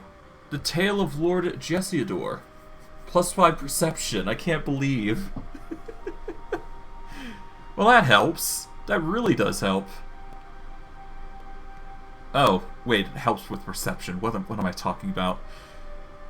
Okay. What else is there? There was, the mobility, I guess. 31 mobility. I'm going to need to sacrifice the Boots of Elvenkind to make it happen. Who has the next best? I guess it's... Well, I guess Sundowner has it covered, so I'm fine. Alright, so I guess Steven Armstrong is now resistant to fire, but more importantly, he's immune to poison. Good. I've been waiting for that. Alright. I no longer need monk levels. I've already got Keystrike Adamantine, so I don't need to worry about that. What else is on my list? Well, we've already got the level in Alchemist. I think I was trying to specialize in Thug Rogue, specifically. Because I could get the Frightening ability, which, if I roll high enough on the Frighten ability, they will not only be shaken, but they will be frightened. Which is quite a boon. There is also Finesse training that we can look forward to, and Brutal Beating if we want to. Which will make the target sicken for a number of rounds, which is a debuff, technically. So, if we're willing to forego 1d6, we can just weaken people constantly. Which I can deal with Sickening ability. It's pretty good. Alright, Perception, Persuasion, UMD is the common occurrence there. I guess I'll finish with 1 point in Mobility. And I guess I can boost Athletics up to 17. I'm going to try and get it to 20, but I'll focus Perception, Persuasion, and UMD permanently. That is just going to be the gimmick there. But we are now getting a Rogue ability, and we now have a 2d6 sneak attack damage. We'll level up Barbarian to 18, because I've already gotten this far. I might as well keep going to the end. Oh, we got 1 more point. I will put that into UMD, I suppose. Okay. Sundowner, we're going to continue you on in the Rogue tree. You'll get your final stat for Blade Sense. And you may actually get Master Strike, which is going to be nice. Alright, 18. There we go. Oh, we've got Blinding Strike. Blinding critical as a bonus feat, even if you don't meet the prerequisites. Familiar. Improved evasion.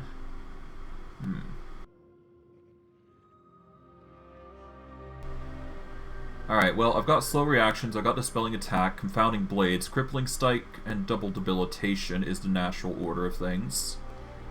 Do I want anything in particular? I guess I could get Canny Observer if I truly want to. That will boost up perception by +4. Alternatively, I go with the combat trick to boost my perception up to +6 if I go with skill focus. We can get staggering critical, now that I think about it as well. I mean, I have been planning to get staggering critical to begin with, because obviously stagger is way stronger. Tiring critical... Well, let's see. If we go with blinding critical... Let's see, blinding critical, blinding. What does blinding critical do for me?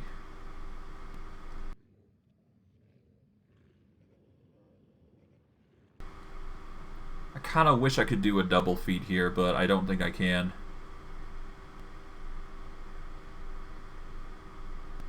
I think it's in our best interest for staggering critical, but let me check blinding critical real quick.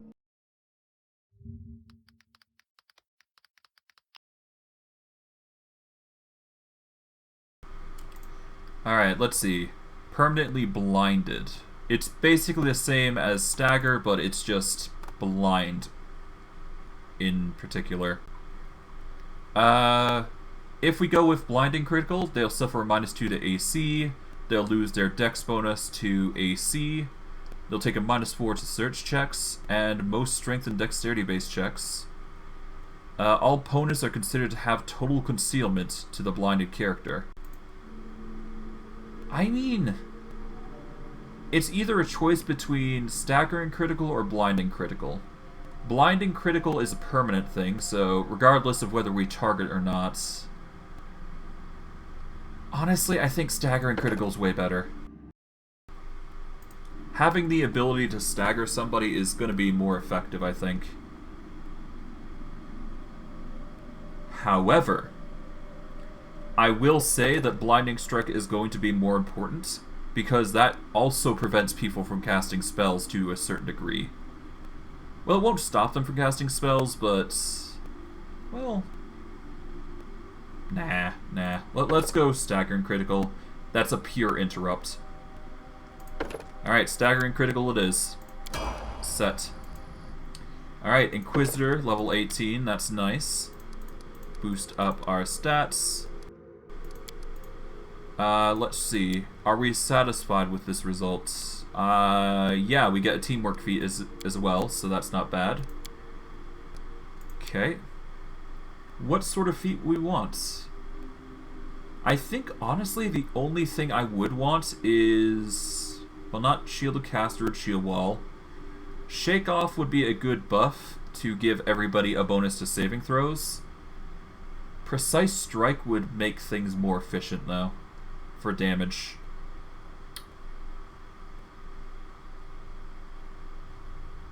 Let's see. What have we been grabbing anyways? We've grabbed Outflank, we've grabbed Back to Back, and Seized a Moment. So we've been grabbing more defensive things with her. Especially Seized a Moment, which, if you crit, then Attack of Opportunity, which is nasty. I'm gonna go with Shake It Off. I think the saves is going to be more beneficial to us, because we always cluster anyways. Yeah, when you're adjacent to one or more allies with this feat, they gain +1 saving throws per such ally, to a maximum of +4. So it's either a +4 or a D6 for everybody. No, D6. Fuck it. YOLO. Alright, what is the last thing I want to grab? We've already got Heal, we've got Secrets of Surgaman, even though we can't use them.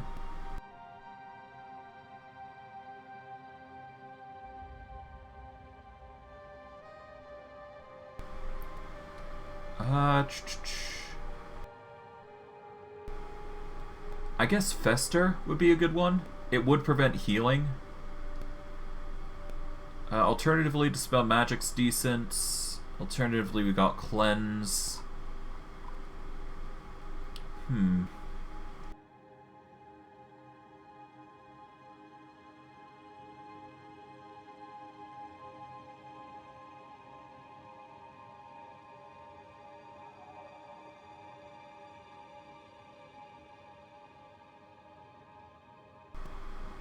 You know what? Circle of Death. That's a good staple card. It's just an insta-kill, basically, so why not? Okay. Let us boost up... I guess UMD for permanence sake, and I guess we boost up...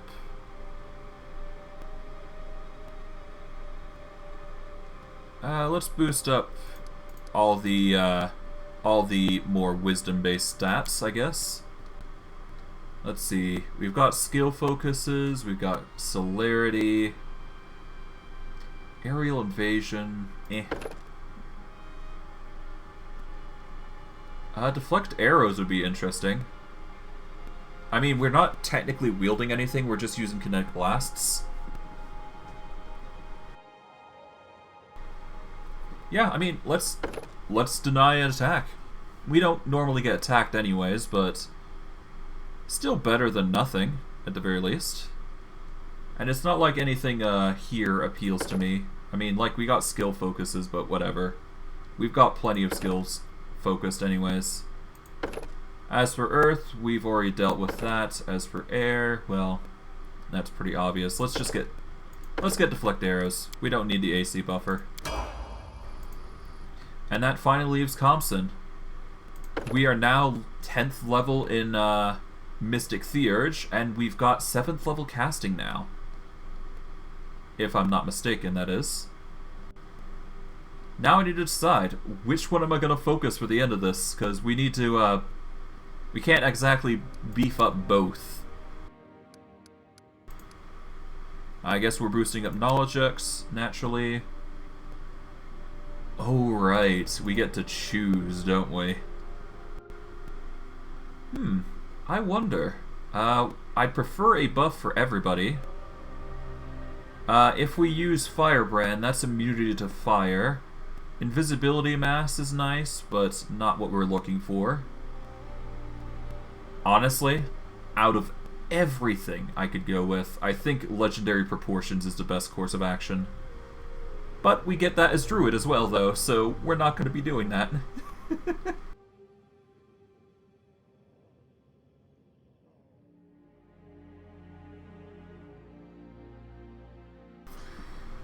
I don't know. We've got Legendary Proportions, so at the very least we got a buff there. I think we either go for Firebrand or Create Undead, which will allow us to summon a Grave Knight or Guardian Armor, which is pretty nasty. I could go with Banishment, but that doesn't seem right. Plague Storm.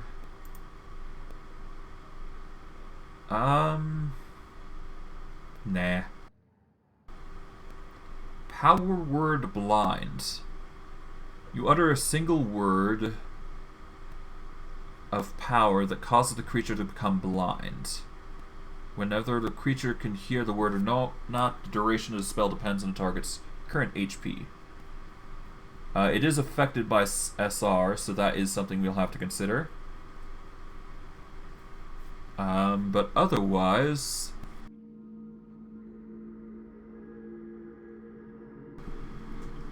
Okay, Polymorph Greater.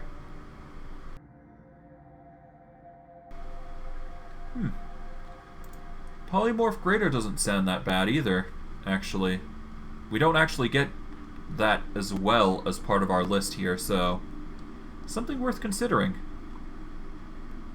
No, we're gonna get Firebrand. Having immunity to fire just for everybody at a crucial point as a sorcerer, that's hard to pass up. Plus you deal an additional d6 of fire damage, so it just adds to the thing. Alright. There is one last thing I want to do. Unfortunately, this is going to be a very short stream, which does suck, but I have stuff to do today, so... as you know, it's just one of those things. But once I am done, I will wrap up, because there is one more location I want to go to. And once it's done, it's done. Okay, let us exit out of here. We've only got one more creature left, if I'm not mistaken, in our list of targets. Let us see. It is the key that we're looking for. It's somewhere here. Price. Alright, let's see. 2 charges. Okay, so we got 2 individuals that we've got to target. My hope is that this last location we are looking for, the portal, is going to have both targets just waiting there. If not, I suspect things are just going to be hectic. As for the title of the stream, I'm going to have to probably change it, and hopefully I can get away with about 30 more minutes, but we'll have to see. Our next location that we have to go to is crossing the river here.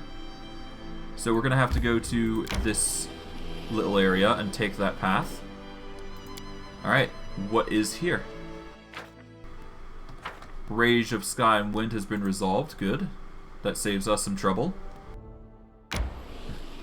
Now we have to quickly slide up through here. And my hope is we find what we're looking for. Let's avoid the enemies. Evade. Shoot up through here. And there should be something on this side. My hope. Yep. As for the other thing, let's see. Success, good. No more problems, good. And with that, we can go over here. Across over to here. We're not tired, so let's just enter and get going. The sooner the better.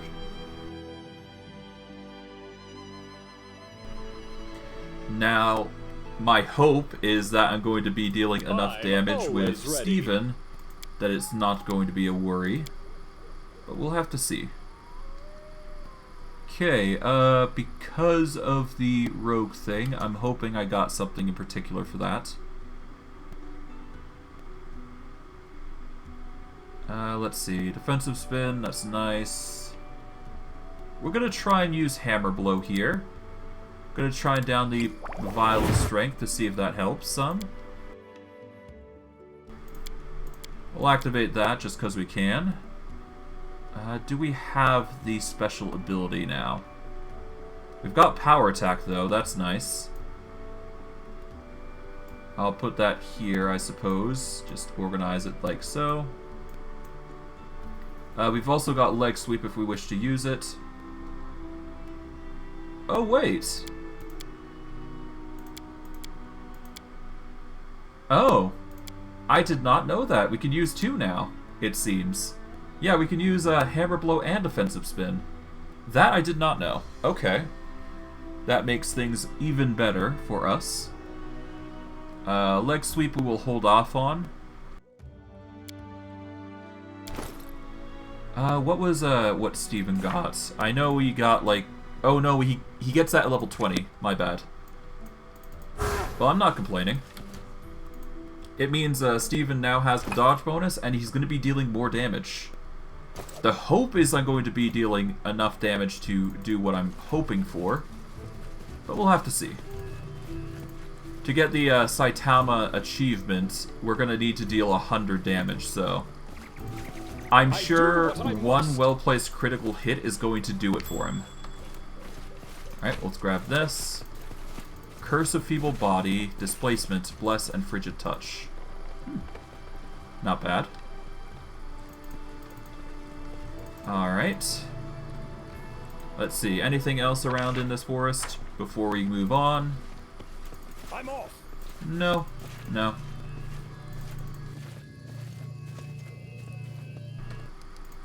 Let us do a quick save. I'm not sure whether this is going to be the last fight we do or not, but we'll have to see.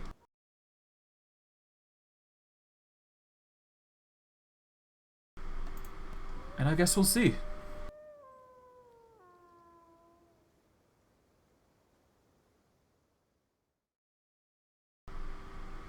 But my hope is that if I am not preoccupied, then I should be able to get rid of the last thing that I'm worried about.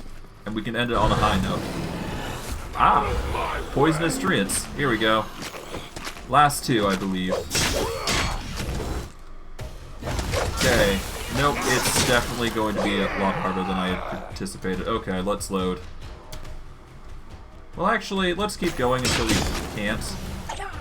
Let's activate Swift Tactician. Let's activate our electricity. Alright.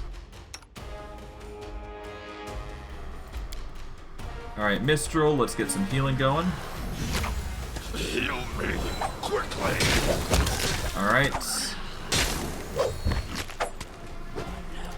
Oh, nope. Samuel. Ah, great. I had a feeling that was going to happen. Yeah, no. We need a buff. This is just something that we need to do. Ah, well. I was hoping we could get away with it, but I guess not. We need a buff, unfortunately. We should move. Or at the very least, I need to get shield buffs going. But, yeah, whatever. Well, let us do a quick rest then before we go. Actually, before we do, I'm actually going to need to do... Well, let's see. We got 255 days. That's good. Okay, let's get our spellbook open. We need to go through to Comson specifically. He's now got 7th level spells after all. And we're going to set him up. Alright, first we got Elemental Body Air, so that's interesting. Not sure why he has that, but I guess that's just part of his gimmick. We could of course go with Change Staff if we wanted to. But we are actually gonna go with... It changes an ordinary quarterstaff into a treant creature. It appears where you designate and acts... Okay. No, we're gonna get Legendary Proportions. Legendary Proportions is a very powerful spell. It gives 6 size bonus to Strength score, +4 to Constitution, and a 6 bonus to Natural Armor, in addition to DR10 Adamantine. Melee and ranged weapons used by this creature also deal more damage. As you can suspect, it's a lot better than Enlarged Person. Of course, I think you can stack it, you just can't get the size bonus to Strength. You'll get a size penalty to Dexterity, but it's not going to help beyond that. So it's something worth considering as you go along. I stand ready. Alright, but we're going to get the Firebrand spell. We're going to put it on top there. We are going to keep Blessing into Salamander there. And I guess Elemental Body Air can go over here. That should be fine, I guess.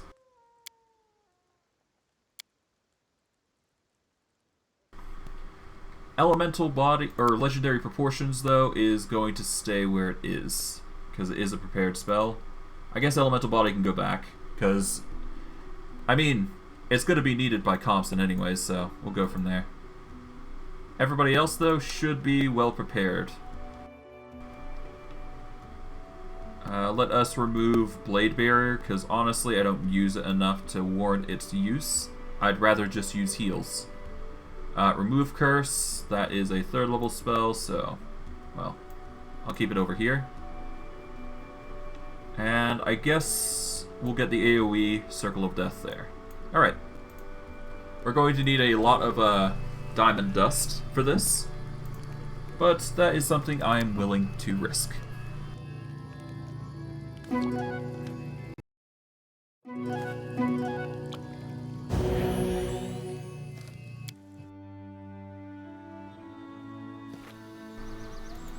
Alright, with that, we're going to enter.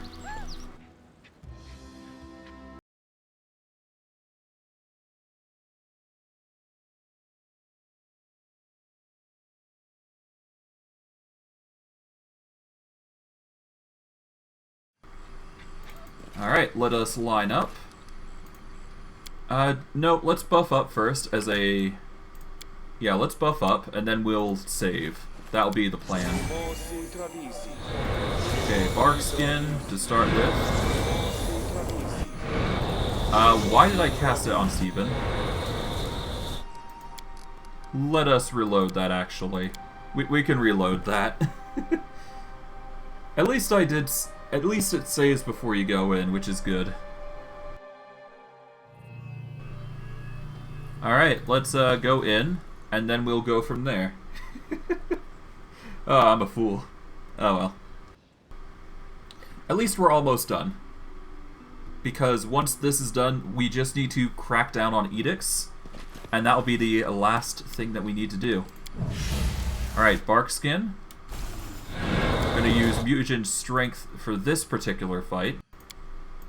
Gonna Bark Skin up. Okay, Samuel. Okay. Minstrel. Feather Step. Magic Fang. Animal Growth. Legendary Proportions. Alright. And now Steven Armstrong is massive, with a solid 36 to 64 damage output. I stand ready. Alright, I'm going to give legendary proportions to Samuel, I guess? He is a strength build after all. Alright, mage armor. And this is a minute a level, so that's going to last for a while. Alright, shield. Blur to everybody.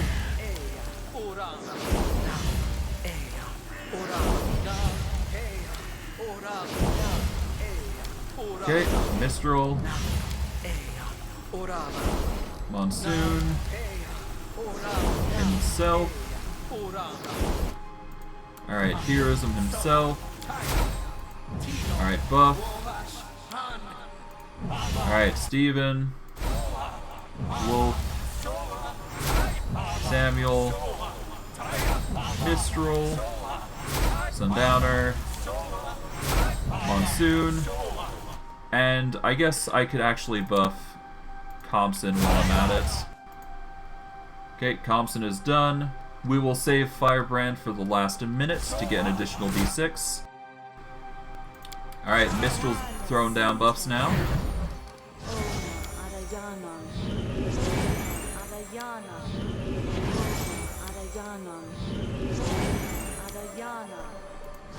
Alright, throw down Remove Fear.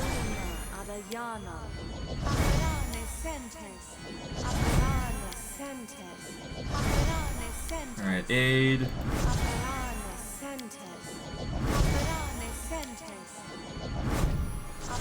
Alright, let's go find traps. See Invisibility Communal. Poison Resistant Communal. Now we get the Elemental buffs.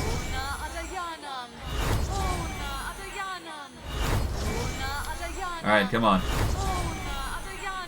Acid, cold, electricity, fire. And now we buff up Steven with freedom. Oh, whoops. Oh, no, we did freedom movement. Good. We do freedom movement for Steven and the Wolf. Do Stone Skin. True Seeing on Steven. And last but not least, we get that buff off. Now we save.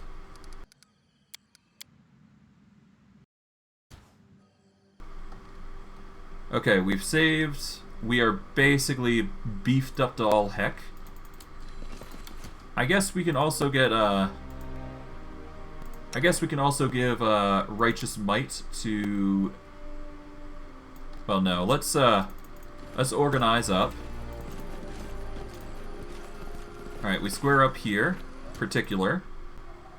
We activate Righteous Might. Compson activates Firebrand for everybody.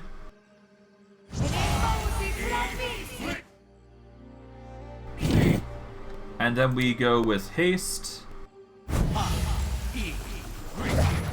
And now we're good to go. We can do it! Alright, with that, we now activate Draconic Fury Elemental. That way we've got an even more damage going through. The hope is, yeah, the Wolf takes the brunt. We need Sundowner to back off. Alright, there we go. Alright, Steven Armstrong's just doing the front there. Hopefully he gets a crit, but no, it doesn't look like it, but the damage output on us is real. Like, holy. Yeah, no, I do not regret resting and doing all that buffing. Alright, that should be the last two creatures that we had to defeat. Literally the last two, I think. And then we are good to go. In due time. I knew I was missing something after all. We've managed to get the Tree Crest Inkwell, +5 padded armor. And I think that is enough to make the components for a very special, a very important item. Even more important than people may realize.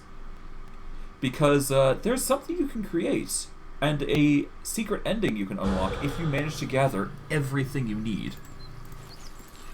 Now, for what we go with, that's another question for another time, but you'll understand soon enough what I'm doing with all this investigation around here. Because those items are really important, contrary to what people might believe.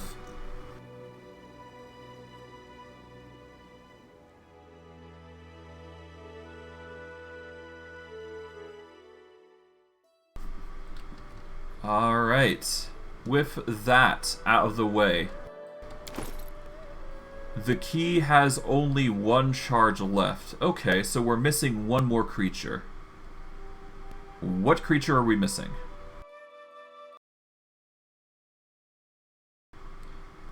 Alright, we've got Batax, which has the Wicked Hill.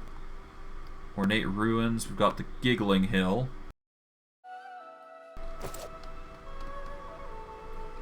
Let's see. Do we have the Giggling Hill? Alright, Giggling Hill's been cleared. Okay. Yeah, we've done Batax, Ornate Ruins. We've done the Wicked Hill, I do believe. Alright, where's the Wicked Hill? Oh, we've done the Wicked Field. Oh, have we not done the Wicked Hill? Is it somewhere here? Hold on. Wicked Hill. Wicked Hill. No, there's the Wicked Fields. Menagerie. Rush. No. Okay, so the last thing on our list seems to be the Wicked Hill.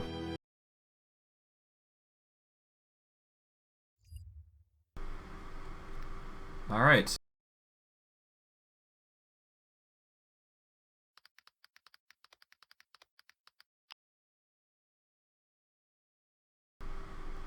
Alright, to find the Wicked Hill, it is right next to the mysterious shrine, apparently. So it's somewhere here.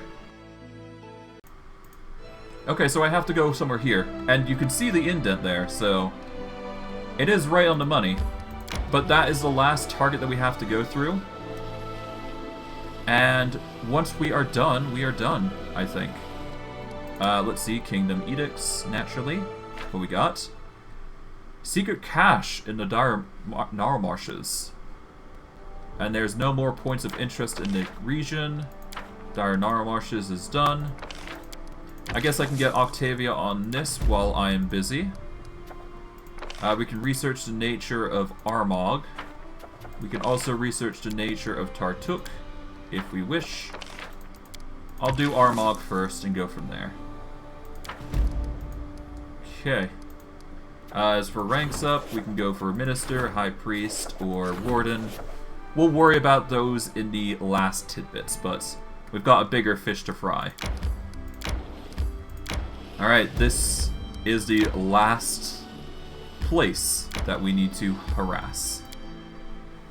Hopefully I don't need a buff up, but my hope is that I don't need to and I can just go through this. Probably not going to do edicts today, but I'll definitely be doing... I'm always ready. I'll definitely do what I can. Let us do a save here for edicts. Well, exploration mainly. Hello.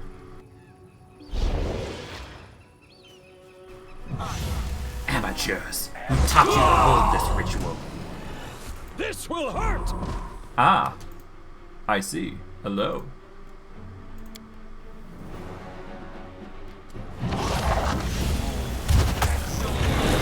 Ah, 6 negative levels. That's not fun. Oh, that's cringe. Well, at least the sneak attacks are nice.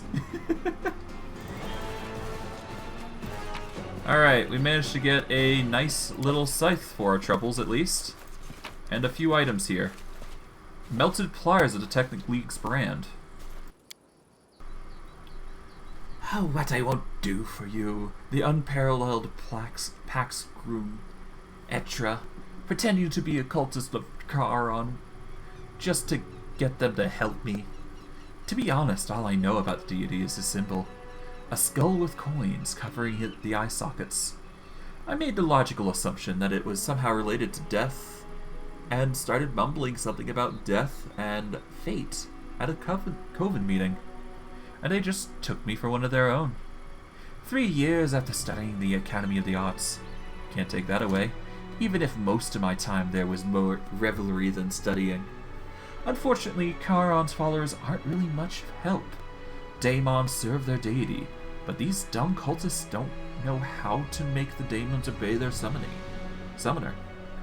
And I can't just tell them a daemon stole the soul of my favorite writer, and I need to get it back or I'll never know who the murderer of the last issues of Shadow of Absalom was. I have to constantly improvise and make things up as I go. At least I'm good at that. So the man that ran is literally just trying to save his own bacon. I'm there. And trying to coax other people from the Charon cult to do his bidding to save a person's soul to learn about the issue of some crazy thing that was going on. God. That's weird. Oh well. Well, it's not a big deal. We've managed to clean up the hill, so that's the good thing. I mean, hey, I'm not complaining. Chainbreaker's Chainmail. +3 chain shirt grants the wielder +5 to trickery checks. +3 resistance bonus to reflex, and ability to cast freedom movements once a day. This is a chain shirt, so it is light armor. But I don't think it's better than what we've got currently. Yeah, gentle persuasion. Yeah, I much prefer the gentle persuasion. It's a bit better. Besides, I can't take it off because it's cursed.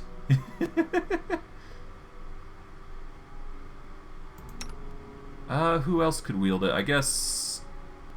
Yeah, I guess I could give it to Mistral, technically, but... Nah. We're fine. We don't need it. We'll just focus on the armor that we like, and then we'll go from there. I'm off. Alright, let's touch this, and let's get going.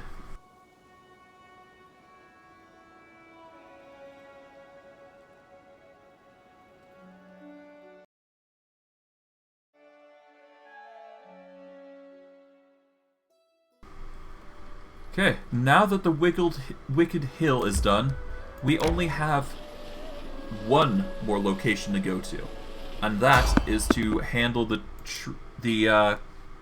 little thing that we've been wanting to go to all this time. Alright, we're gonna go to, I believe it's no, not Silvershire, we need to go to Plainsgird? No, wrong place, we need to go to Tradeguard? No, not Tradeguard, Tussdale. Over to the Shambling Steps, specifically. There we go. Now we can go to the Common Lands, into the Lonely Barrow.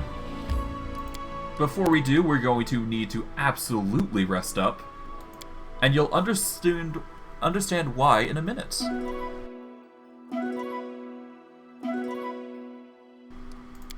This is going to be our last Chia's Crostata, most likely. But it is very important that we're going through this. So we'll just have to see how things play out. You'll understand why, of course, in a bit. But there is a very specific reason why I'm doing this. And you'll understand soon once we go over there.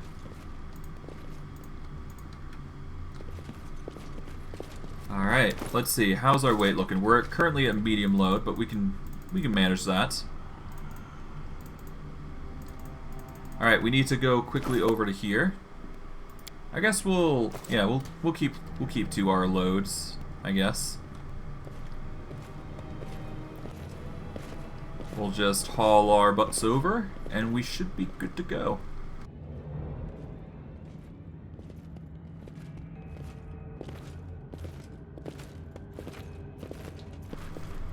Alright, wait for everybody to gather. Off we go.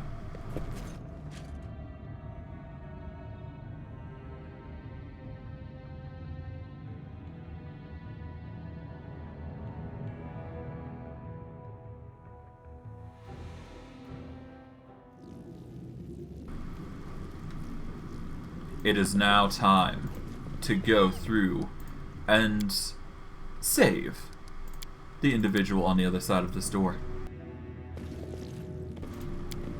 Now, you may be wondering why I'm saving. You may be wondering why I'm buffing. There is a very, very good reason why I'm doing so. So just wait for me to buff and you'll get to see. You'll get to see. If you guys are familiar with the game, you probably know what's about to happen.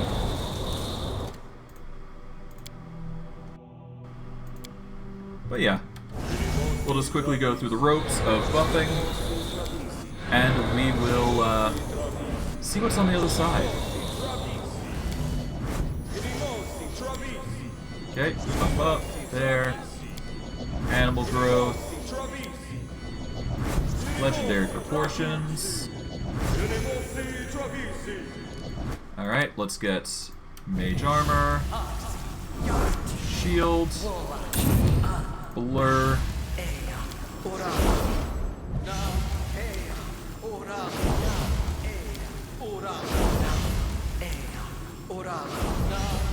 Okay, blur's going on.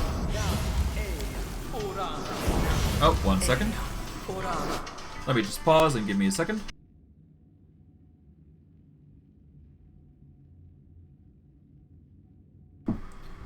Yeah, give me a minute.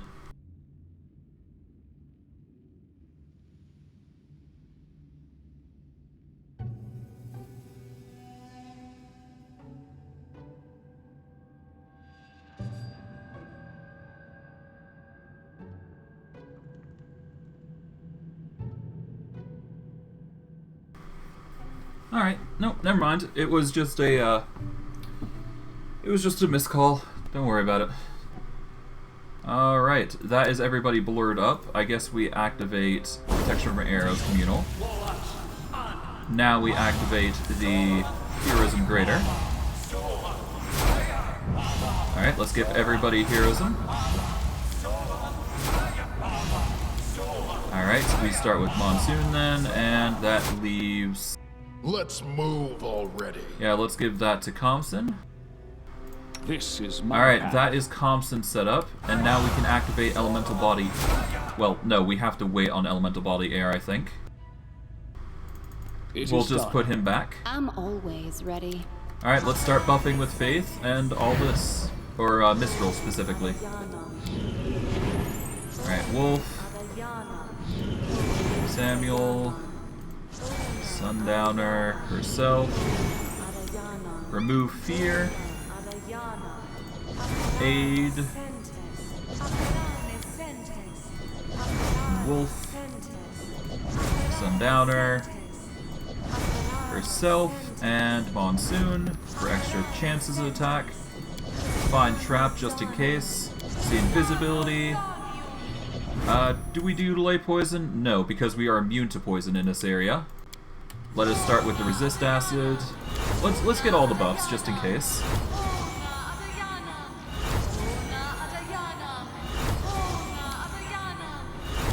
Alright, now for the elemental ones.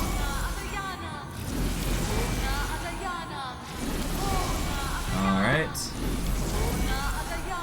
Freedom movement for Steven, obviously. Stone Skin Communal. True Sight. And I will save the rest for later, but I will be using Heroic Invocation. Alright, now we use... Well, we'll save that for later, so let's do a quick save here. These are all the minute buffs basically sorted now. let us organize My and... skills are absolute. Yeah, I'm gonna show you guys what's on the other side of the store now. You plunge the key into the barrier and watch the waves of barely visible bluish light run up and down along it. It appears that a protective spell of some sort was hiding its true nature, but now it disappears. An ethereal whisper comes from the door and distinctly pronounces the word phylactery. You barely have time to consider its meaning when the key dissolves in the waves of blue light.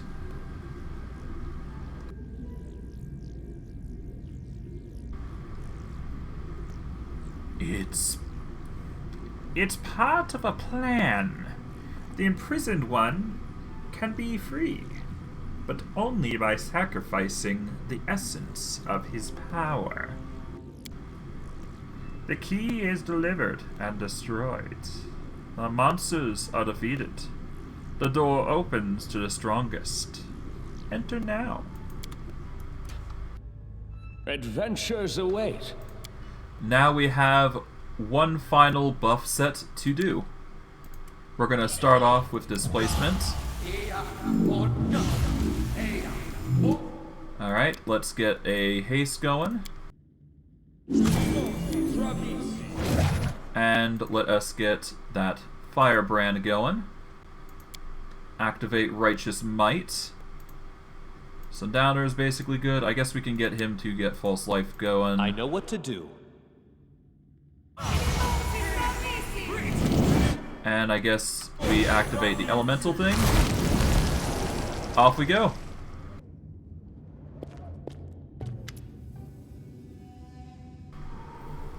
The figure clad in tattered scraps and cloths, or clothes, slowly turns towards you and takes a few shuffling steps in your direction. From under the ragged pieces of cloth, once undoubtedly bright and rich, the face of a dead man, barely covered with flesh, stares back at you. His eye sockets glow with a terrifying pale light.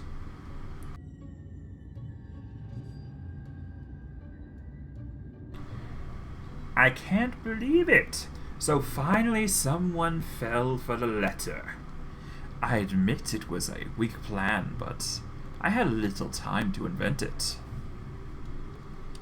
Are you Farnniras? It seems I hear notes of uncertainty in your voice, brave adventurer. Am I wrong? Yes, I am Farnniras the Pensive. Our acquaintance won't last long, but nevertheless I'm happy to meet you. So you're a Lich. Such remarkable powers of observation. In your letter you begged for help. Oh, of course I did. People tend to become less vigilant when someone is humbly begging for their aid. They mistake the begging for weakness. Just think about it. How many would have come to the aid if I stated in my letter, "Dear sirs, the almighty Lich, locked in a magical prison, desperately wants to break free." Who imprisoned you here? One extremely annoying creature. One I'll have to get rid of. Right after I deal with you. Well, that's a shame, because I plan to deal with you, myself.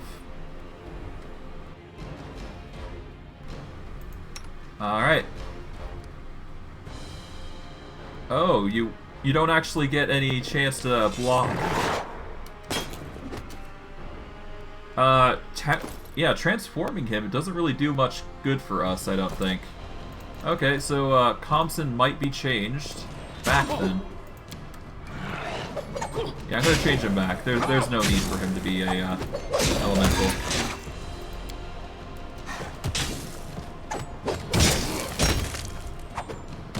Oh, we've already dealt with them. Good. My masterpiece. Yeah, no, just dealing with him alone is enough. I had a feeling that was gonna work. Good. And that is, we've done with the magical prison. And as a result, well, got some interesting items. We got Bone Shard, we got Bloodhound, Mistslayer, Tyrant, Vanquisher, Shepherd's Armor. On him directly, we've got some, he's got Mystery Pages and Last Page. Take the light crossbow. Got a Hat of Mental Perfection. Amulet of a Natural Armor, +5. Bracers of Armor, +8. Cloak of Resistance, +5. Alright, let's see. An unfortunate incident. Yesterday, some thieves managed to break into the tower. They tried to free some of my test subjects. I do hate it when someone encroaches on my property. I hate it even more when useful resources are wasted. The Guardian Golem and my protective spells killed 5 of the thieves before I had time to intervene. The 6th is still alive, and I hope he'll make it. A half-orc sorcerer is exactly what I need for my experiments. Perhaps the spells will work differently on him. I've turned all the thieves into zombies. Then I pitted them against the will-o-wisps and watched them to fight through the window. It was a bit of fun, at least. One of the test subjects was killed when I was trying to artificially slow the process of turning undead, with the intention of documenting all the stages precisely. Everything didn't go as planned. I think I shall repeat the experiment again in a week, and maybe this time I'll use the Elven Girl as a test subject. Her longer lifespan, in theory, may affect the duration of certain processes. Today, my test subjects have escaped. All of them. They acted so nimbly I hadn't noticed a thing when I went down to the cellar to prepare the next experiment. Well, the golem is malfunctioning. That's odd, but within reason. But how did they manage to circumvent my whole system of protective spells? I couldn't even identify which way they went after leaving the tower. It's obvious that some arcanist helped them escape. Someone as capable as myself, which is outstanding in itself. But even more surprising is that I didn't find him in the company of the escapees. Once I finally caught up with them, the fools ran into a wyvern's nest and nearly all of them perished. The only one I managed to save was the Elven Girl. She almost threw herself away at me in relief. But then when she looked at my eyes, she shrieked and fainted. After so much effort spent saving the girl, it was a pity I had to kill her. But time is of the essence. After all the strange things that happened in Tower, I don't want to delay the ritual of my phylactery creation. The last thing I need is a failure at the final stage, with 24 years of hard work and my potential immortality at stake. I must find out what's going on. It's impossible that my unknown enemy is so much stronger and craftier than I. The alchemy storage was not only burned to the ground. Many ingredients were stolen before the rest was destroyed. Many artifacts were also stolen. I have a good idea of what purpose these will be put to. So you steal from me, and you prepare a trap for me as well. But who are you? I will find out. I will most certainly find out. Hello, Farnniras. I'm glad to be able to talk to you at last, though only via a written word. Have you already figured out who I am? I suspect you have, or else you wouldn't have put so much effort into hiding the phylactery. That poor half-orc youngster cursed you, predicting you once meet your worst enemy. And that's how I was born. From the pieces of your soul that haven't yet contaminated with evil. At first I was weak and had barely enough power to steal a moment of life from the body we shared. While you slept, I rose and wandered the tower, trying to realize who I was and what I should do. Your protective spells didn't harm me, nor could they, for I was still you. The longer I thought about it, the more clearly I realized how disgusted I was by your life and your deeds. I dreaded to contemplate what you would do after you had finally completed the ritual and turned undead. Would you follow the example of the Cyclopean tyrants, whose ruined palaces serve as the foundation of Eobaria? Even the thought of it sickens me. I started by trying to help your prisoners. A not entirely successful attempt, alas. But after they died, I realized that I have much more to do than that. I had to kill you. To kill both of us. 1 second. Yep, okay. I share your curiosity, your magical powers, and even your ability to invest in unusual solutions. But even then, this wasn't enough for me to rid the world of us both.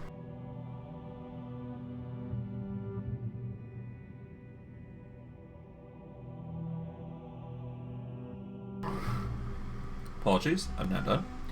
You've been fussing over your life too much, and you carefully tangled cocoon of protective spells would save us from every sort of potential danger.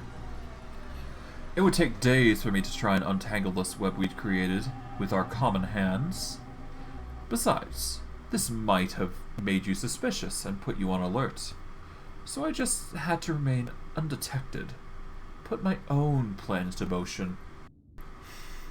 In the short time I was awake, I worked over every piece of this magical prison, with our common phylactery being the key to it. I've enchanted the door, so it will destroy the key after being opened, and would open only to the strongest monster slayer.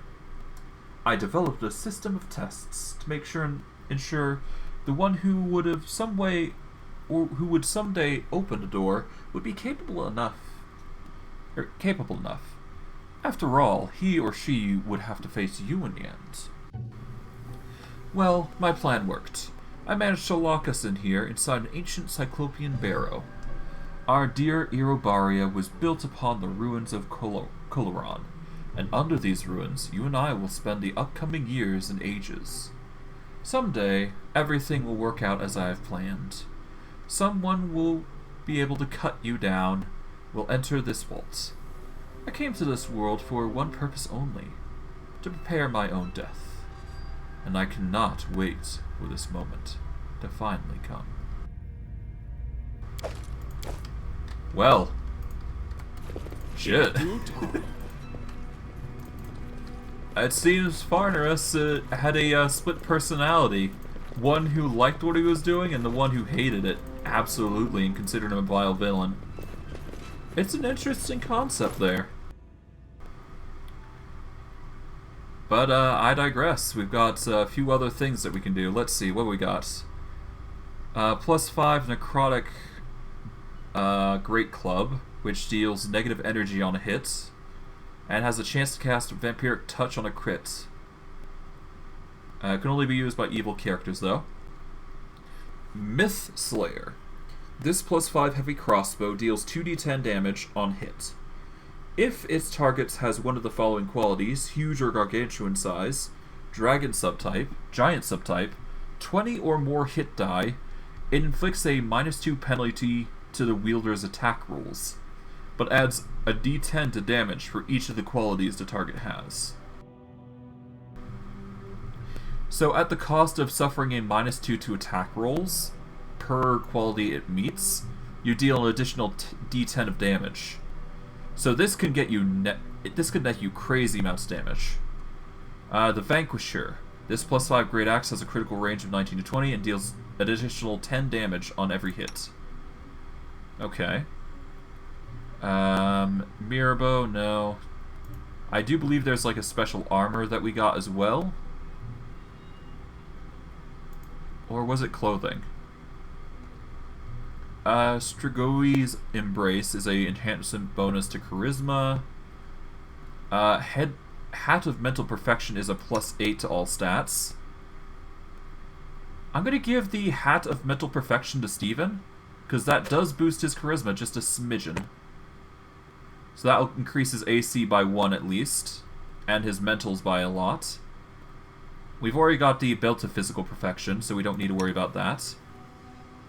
Who do we give the crown to, though? It is a literal +6 to all stats, after all. Mental stats, that is. There is the Headband of Mental Perfection. I guess we can replace that with Compson's one.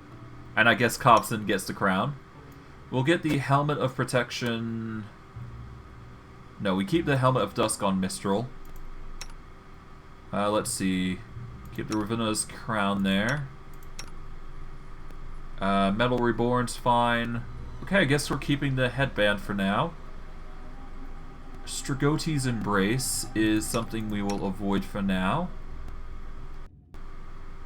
Energy Drain is nice, though. I'm not going to deny. If I could wear it, I would, but I don't need to. Okay, price in descending order.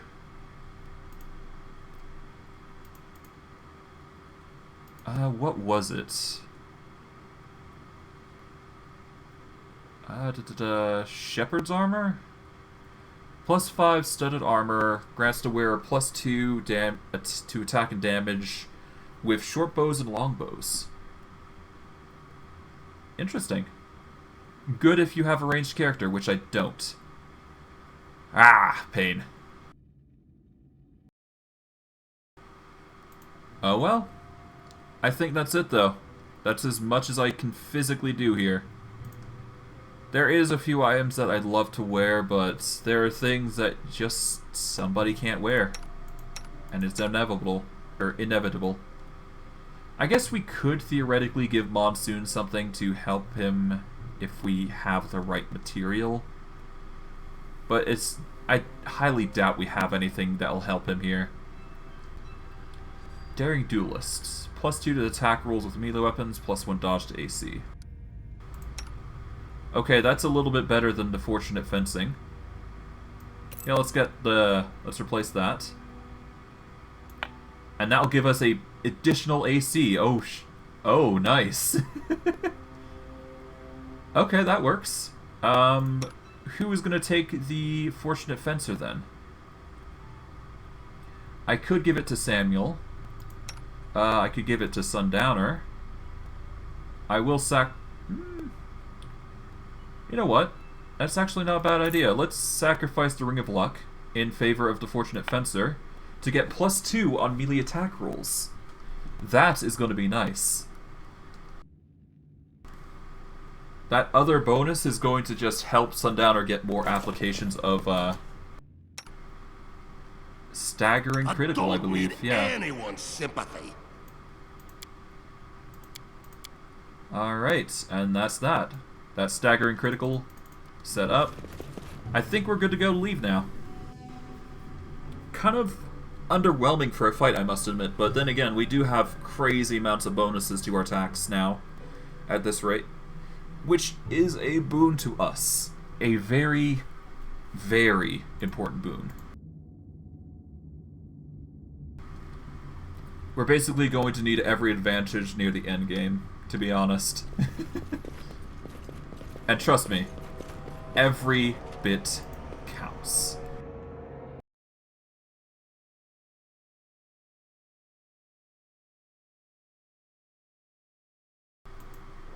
Alright, thankfully I don't think a game is going to be running for my side of things, so I should be able to wrap up things cleanly. So I'm going to teleport to Dustdale. Let us enter.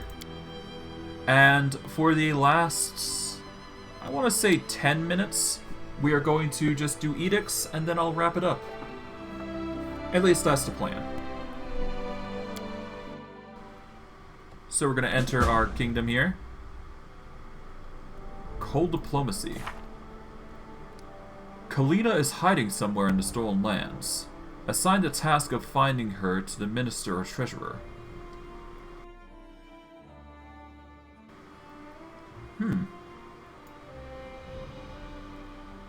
Arena Corvesh, the noble Jadwiga from the distant icy Irsen, sent a request or order to the king. She demands help in finding a troublemaker and rebel named Kalina. In exchange, the Jadwiga promises a profitable trade contract.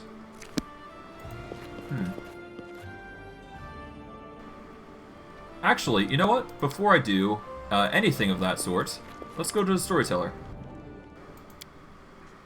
Alright. Got the tokens of the Dryads. Alright, tell me about the Technic-Lead Outcasts. Farewell, Technic-League. There's not much room. Enough for you and us in this country. Captains and their apprentices, masters and their slaves, arcanists and technicians. Good riddance. We head east to the no man's land. We leave to start a revolution. None of you have the courage or imagination to engineer. There are 5 of us. Hloggy and me, who snatched the device from right under the teacher's nose. Quiet, smart Alira, who knows the meaning of these symbols on the control panel. Illis and Lamb, brother and sister, elves of Keonan, who've been dealing with star scraps for longer than I've lived. We have everything we need to turn this world around. A hunting lodge in the middle of nowhere where the Technic League will never find us. The best equipment we could steal, and a true miracle in metal barrel. The most exciting artifact that's even fallen from the stars. A handful of tiny metal ants and a remote control to command them. The little seeds we'll use to grow our empire. We've fixed up the lab in the basement, and it's time to get settled. Why did you flee the Technic League? Because these backward fools can't see what's under their noses or above their heads. This artifact is the discovery of a century, and they just sent it to some remote storage facility and expunged all mention of its existence. They're terrified of the power this relic has. Well, so be it. That just means the power will be gained by someone braver. What exactly can your artifact do? Anything. Everything.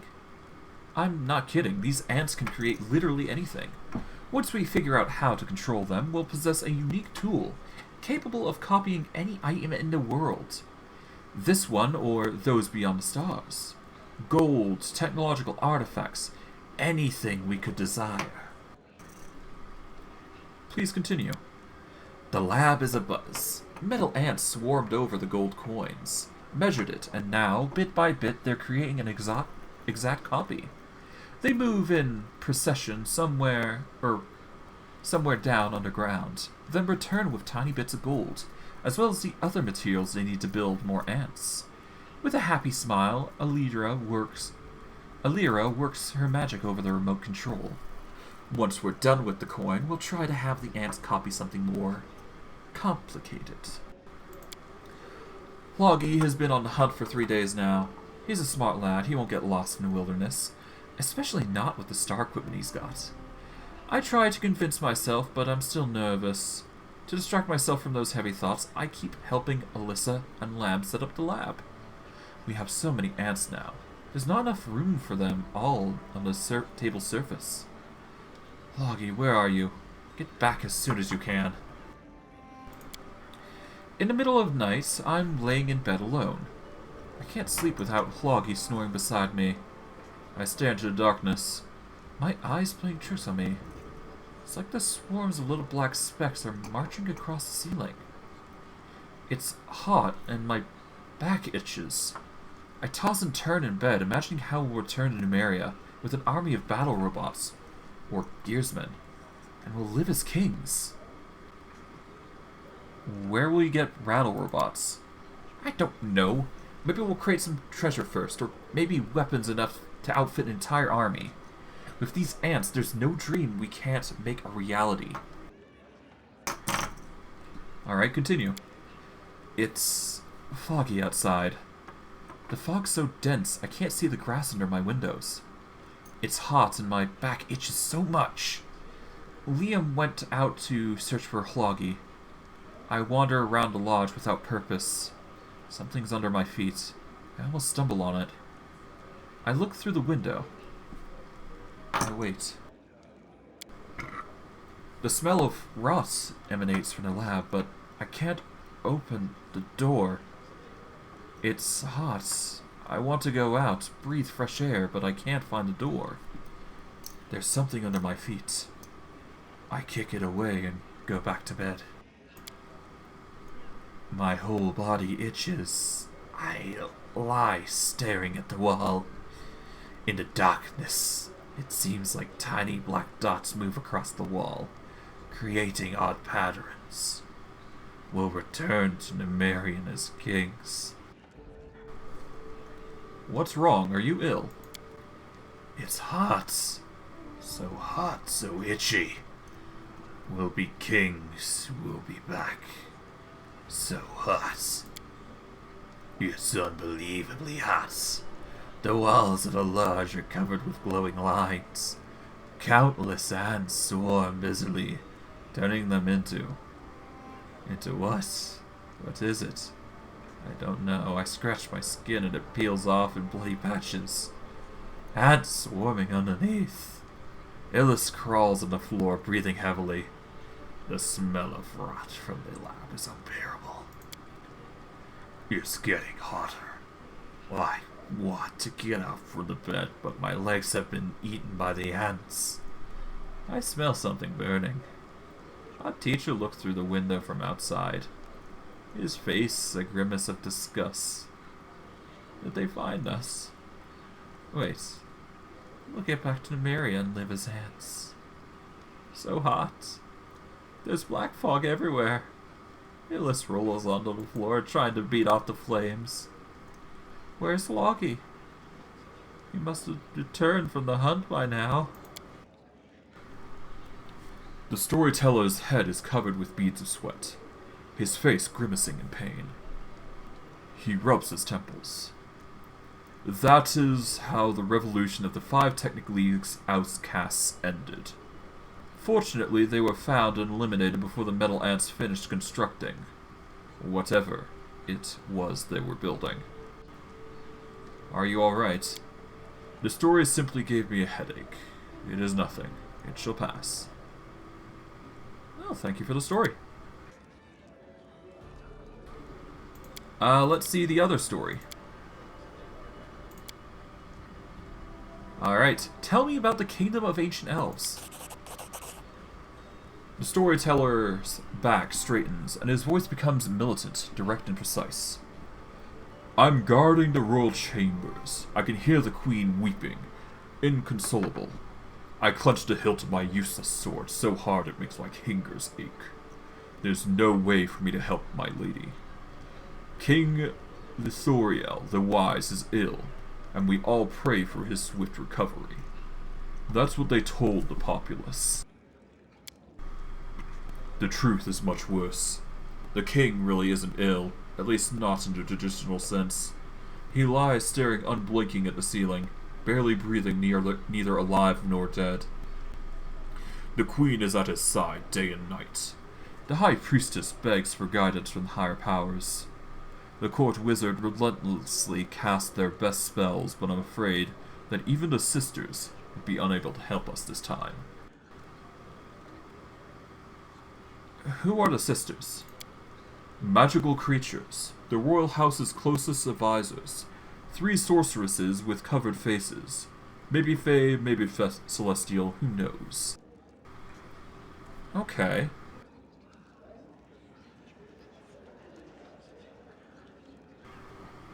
They must be the Fae sisters then. Long ago, they served our king's mother, the Honorable Lavelle the Roadbuilder, the founder of Rushwood. Our kingdom wouldn't have flourished without their magic and their wisdom. Let me guess, His Highness's crown was missing? How did you know that? Yes, it's true. They found the king in the garden lying as if dead, with no sign of the crown. Who would dare touch His Highness, let alone have the nerve to remove the crown from his head? It's been 10 days and we're no closer to solving the mystery. Please continue.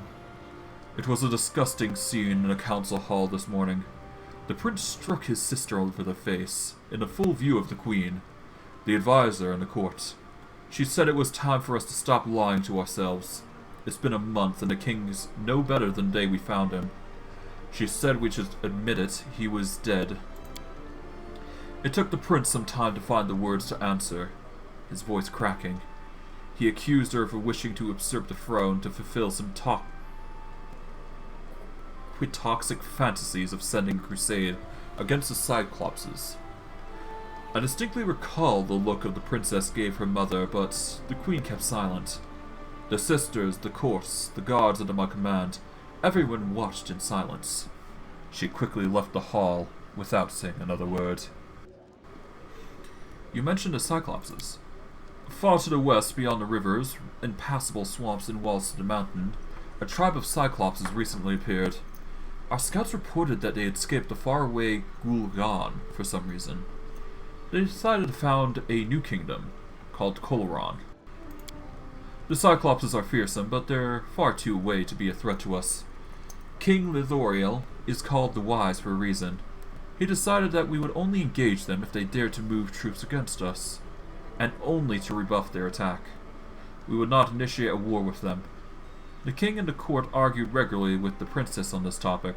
She felt the threat should be nipped in the bud.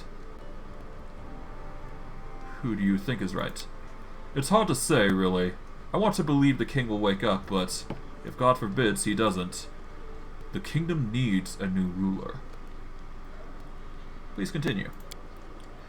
It is the dead of night. I'm in the queen's bedchambers.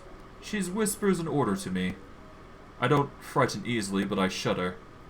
She's tasked me with gathering people who are loyal to her and addressing the princess at dawn. Her Highness is sure her daughter is plotting a coup, and she wants to avoid such bloodshed. Doesn't she understand that this act will unleash the very feud she's hoping to avoid? I'm leaving the queen's chambers. My heart pounds so fast I fear it might stop. I'm terrified by what I'm about to do. A short note, hastily placed in a maid's hand. Forgive me, Your Highness, but I would sooner besmirch my honor with treason than allow you to ruin your own kingdom and your own daughter. Do you think the princess is innocent? I'd stake my life on it, even my honor. The princess is loyal to Rushwood. The prince's slap today wouldn't be enough to make her turn against her people. The queen knows it too, I'm sure. So why did she decide her own daughter was plotting a coup? And why didn't she, the sisters, talk some sense into her? Maybe the prince is spreading lies about her sister? Yes, that must be it. Alright. At dawn, we approach the princess's chamber and see a team of thrice as large barring our way. We disarmed and discharged. The queen is in honorary confinement in her chambers. The carnage has been prevented.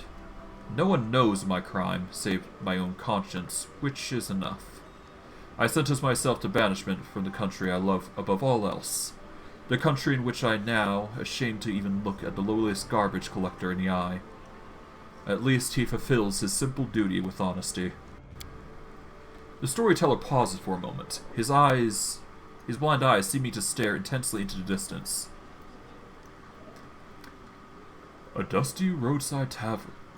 It smells of sour beer and burnt bread, and all I hear are these rough barbaric tongues.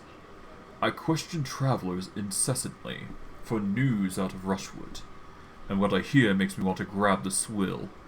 They serve here and drink myself into a stupor.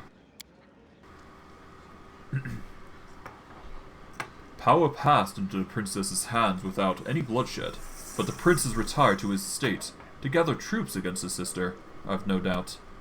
My betrayal didn't prevent the feud, it simply delayed it. He'll need just half a year, I fear, and no longer. I kneel and pray to all the kind gods, may they grant mercy, and may they help keep this kingdom safe when I couldn't. The storyteller sighs heavily and shakes his head. After a moment he continues, his voice returns to normal.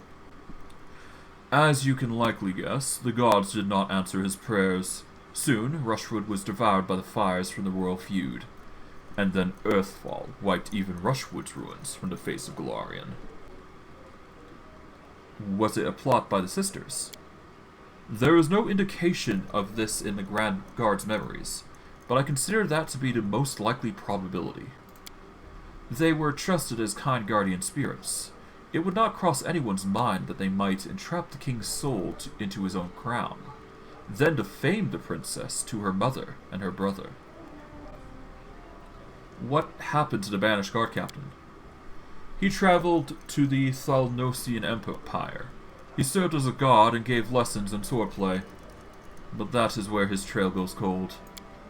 I think he continued to question travelers for news of Rushwood to the end of his days, trying to decide if what he did that night was right. Maybe arresting the princess would have avoided the feud after all, who could say? I do not believe he ever found the answer to his questions. Thanks to the story. Is there any other things? Nope. Forest Knight Bracers. If we can collect all 10 shards of the Forest Knight Bracers. Okay. So that's the only thing left. 1 second while I check to see how to make the Forest Knight Bracers real quick.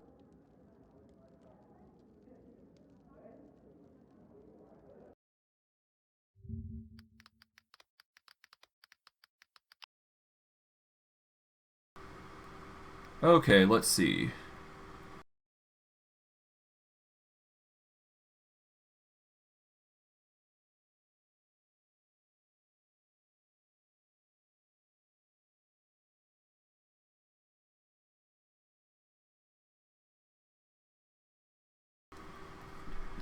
Oh, that's interesting.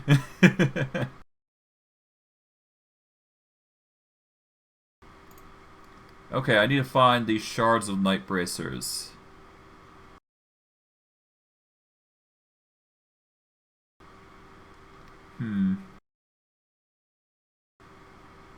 Okay, so we've got one last thing we need to do, and that is to try and find the bracers, but honestly, that shouldn't be too hard. Okay, Troll Wilderness, okay, Lone House, Swamp Witch Hut, okay, Hogdog Air. Okay. How many shards do I have, actually, before I end stream? I'm curious, let's see. We've got... Type in descending order. We got 1, 2, 3, 4, 5, 6, 7, 8, 9. Okay. I know where the last one is then. And I could probably do that real quick if I really want to. Let's take the spear. That is Dark Forest. Necrotic Spear summons a 9th level Will-Wisp. And this is Ancestral Dwarven Shield, +2. Nice. Alright, I'm going to make this my last thing, and then we will wrap up stream.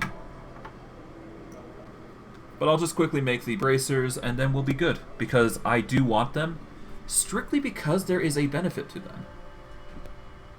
Just a small benefit that's going to help us deal with Fae, but it matters. Now, how fast can I get there? I can get there in a day and an hour. Good. Can I get there any faster? No. I'm gonna have to take this path. Okay, 1 sec.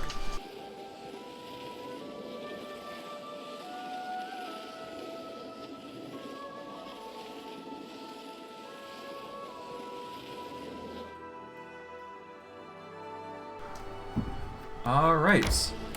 Let's see, what does this kingdom thing have to do? Cold Diplomacy Edicts. That is naturally what we're going to do.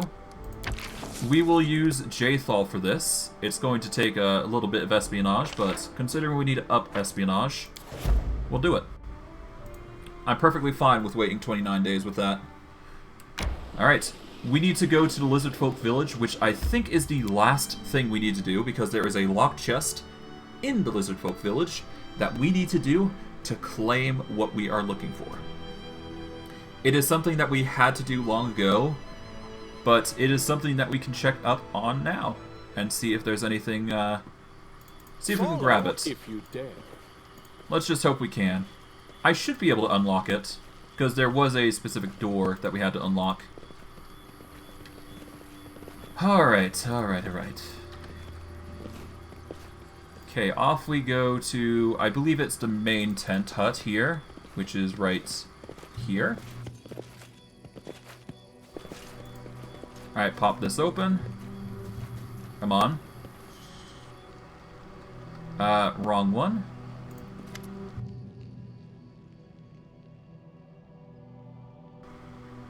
You know what? Dead. YOLO. Chaotic neutral. Alright, I do believe we need to go in here.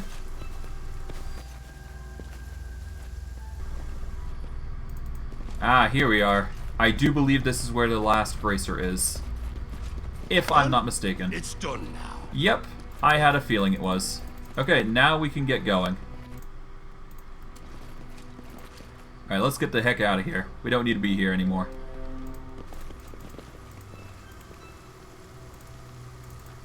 Okay. Let us rush out, and off we go.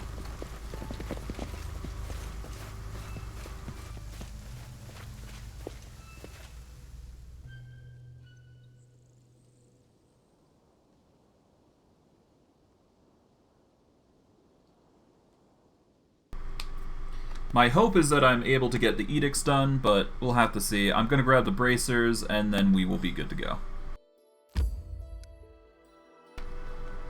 Takes 1 day, 1 hour to get there. It takes 22 hours to get there. I'll just take the 1 day and 1 hour. Bugger it.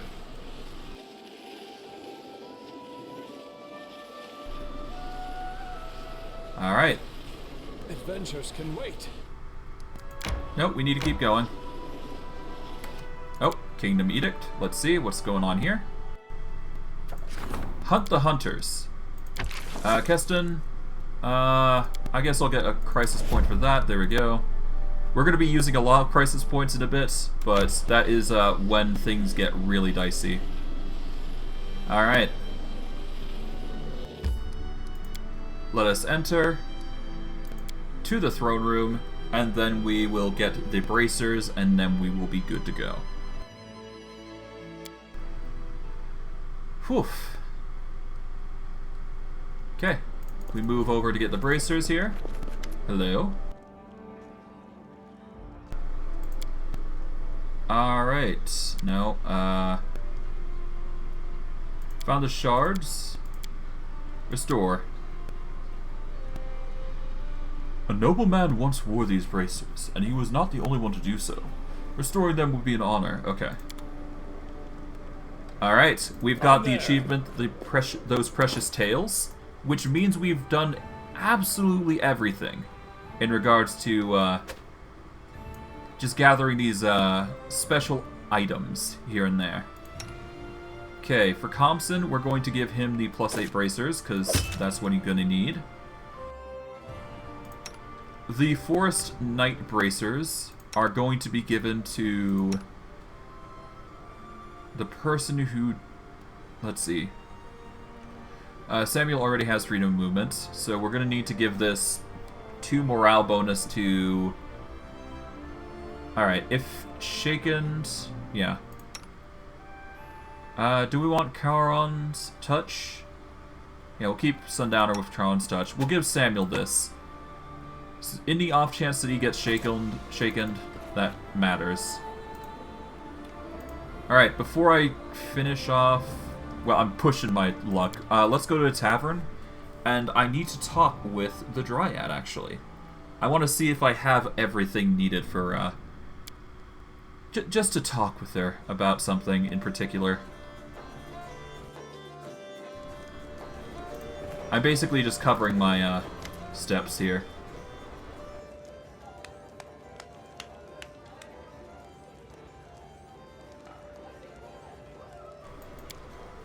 Alright, we need to find Briar. Well, we do technically have the fake Briar, don't we? We do have, like, Kobold Relics. Let's go with type in... Well, no, date from newest to oldest. We'll copy the succulent sausages.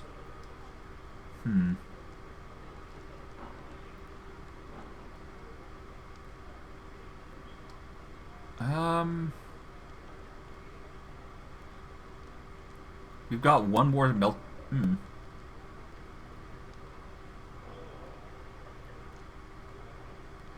An artisan with enough skill could restore it.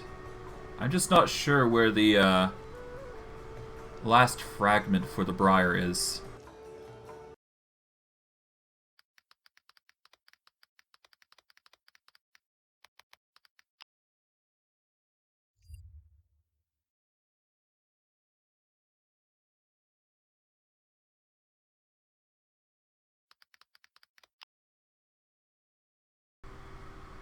Okay, let's see. Drops from Iravetti, okay.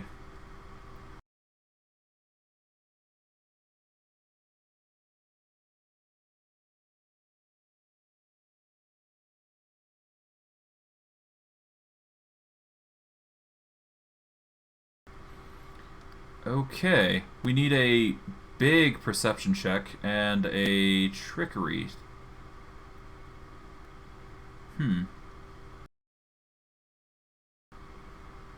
DC 47 and DC 49. Jeez, that's a lot.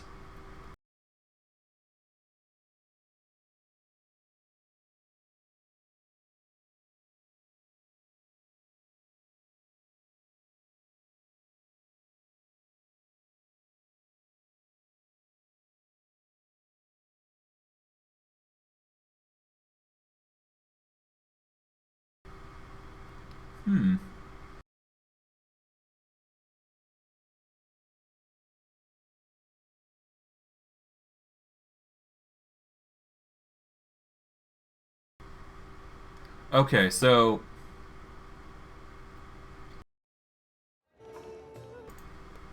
yeah, I won't be able to get the Briar until like the end of the game. So yeah, apologies for just being quiet there. I just need to do a quick read up. But yeah, no, we won't be getting the Briar just yet. That is quite honestly an endgame thing.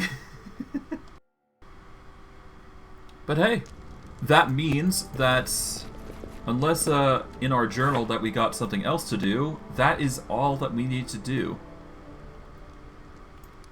We've got every quest done except for a very select few things. First, we have to get to reach rank 10 in all kingdom stats.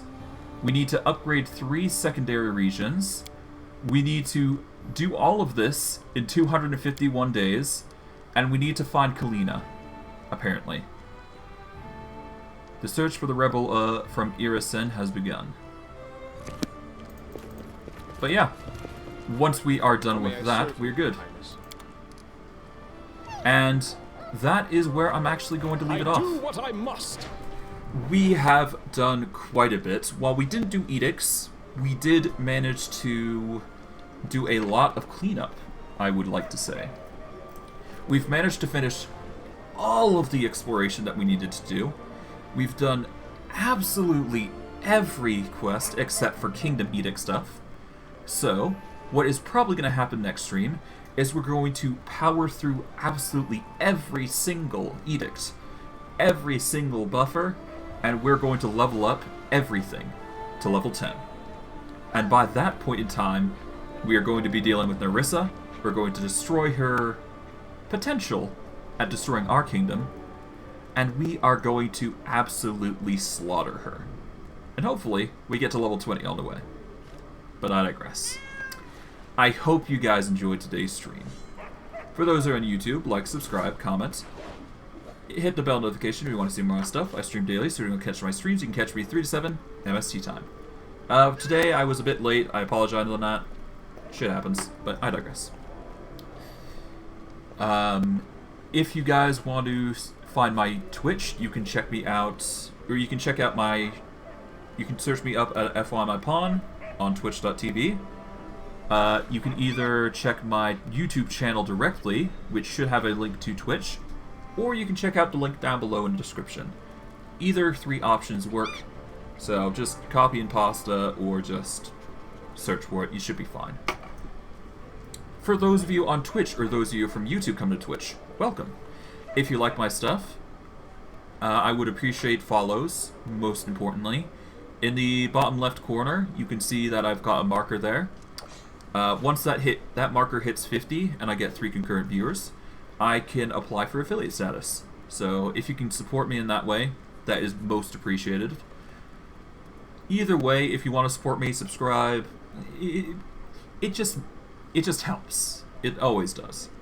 But I digress. If you want to go to my YouTube channel from Twitch, if you don't already know, you can either search me up at FYI Pawn. You can scroll down from the stream right now, and you can probably see like a little button. Or at least you can see like a little YouTube picture. If you click that picture, it will take you directly to my YouTube channel. Or you can go down into the link below in the description, in the VOD section, and you should be able to copy and paste that into your URL to try and find my channel directly. But either way, it's not hard to find me. It's FYI Pawn for both platforms, so pretty easy to spot me. But yeah, if you want to find my older videos, you can check me out on YouTube. That is where all the videos are. So if you want to find my old stuff, that is the place to go. If you want to see my new stuff, and most importantly, like things that I've done during a week, or you just want to keep track of my new stuff, you can always just check my Twitch. It always has at least 7 videos, give or take, or 6. It goes by a weekly basis now on Twitch, so that's just how it be. But yeah, no, I digress. That is it for me. I hope you guys enjoyed today's stream. I know I did. And I'll see you guys next stream. Take care, everyone. Have a good day.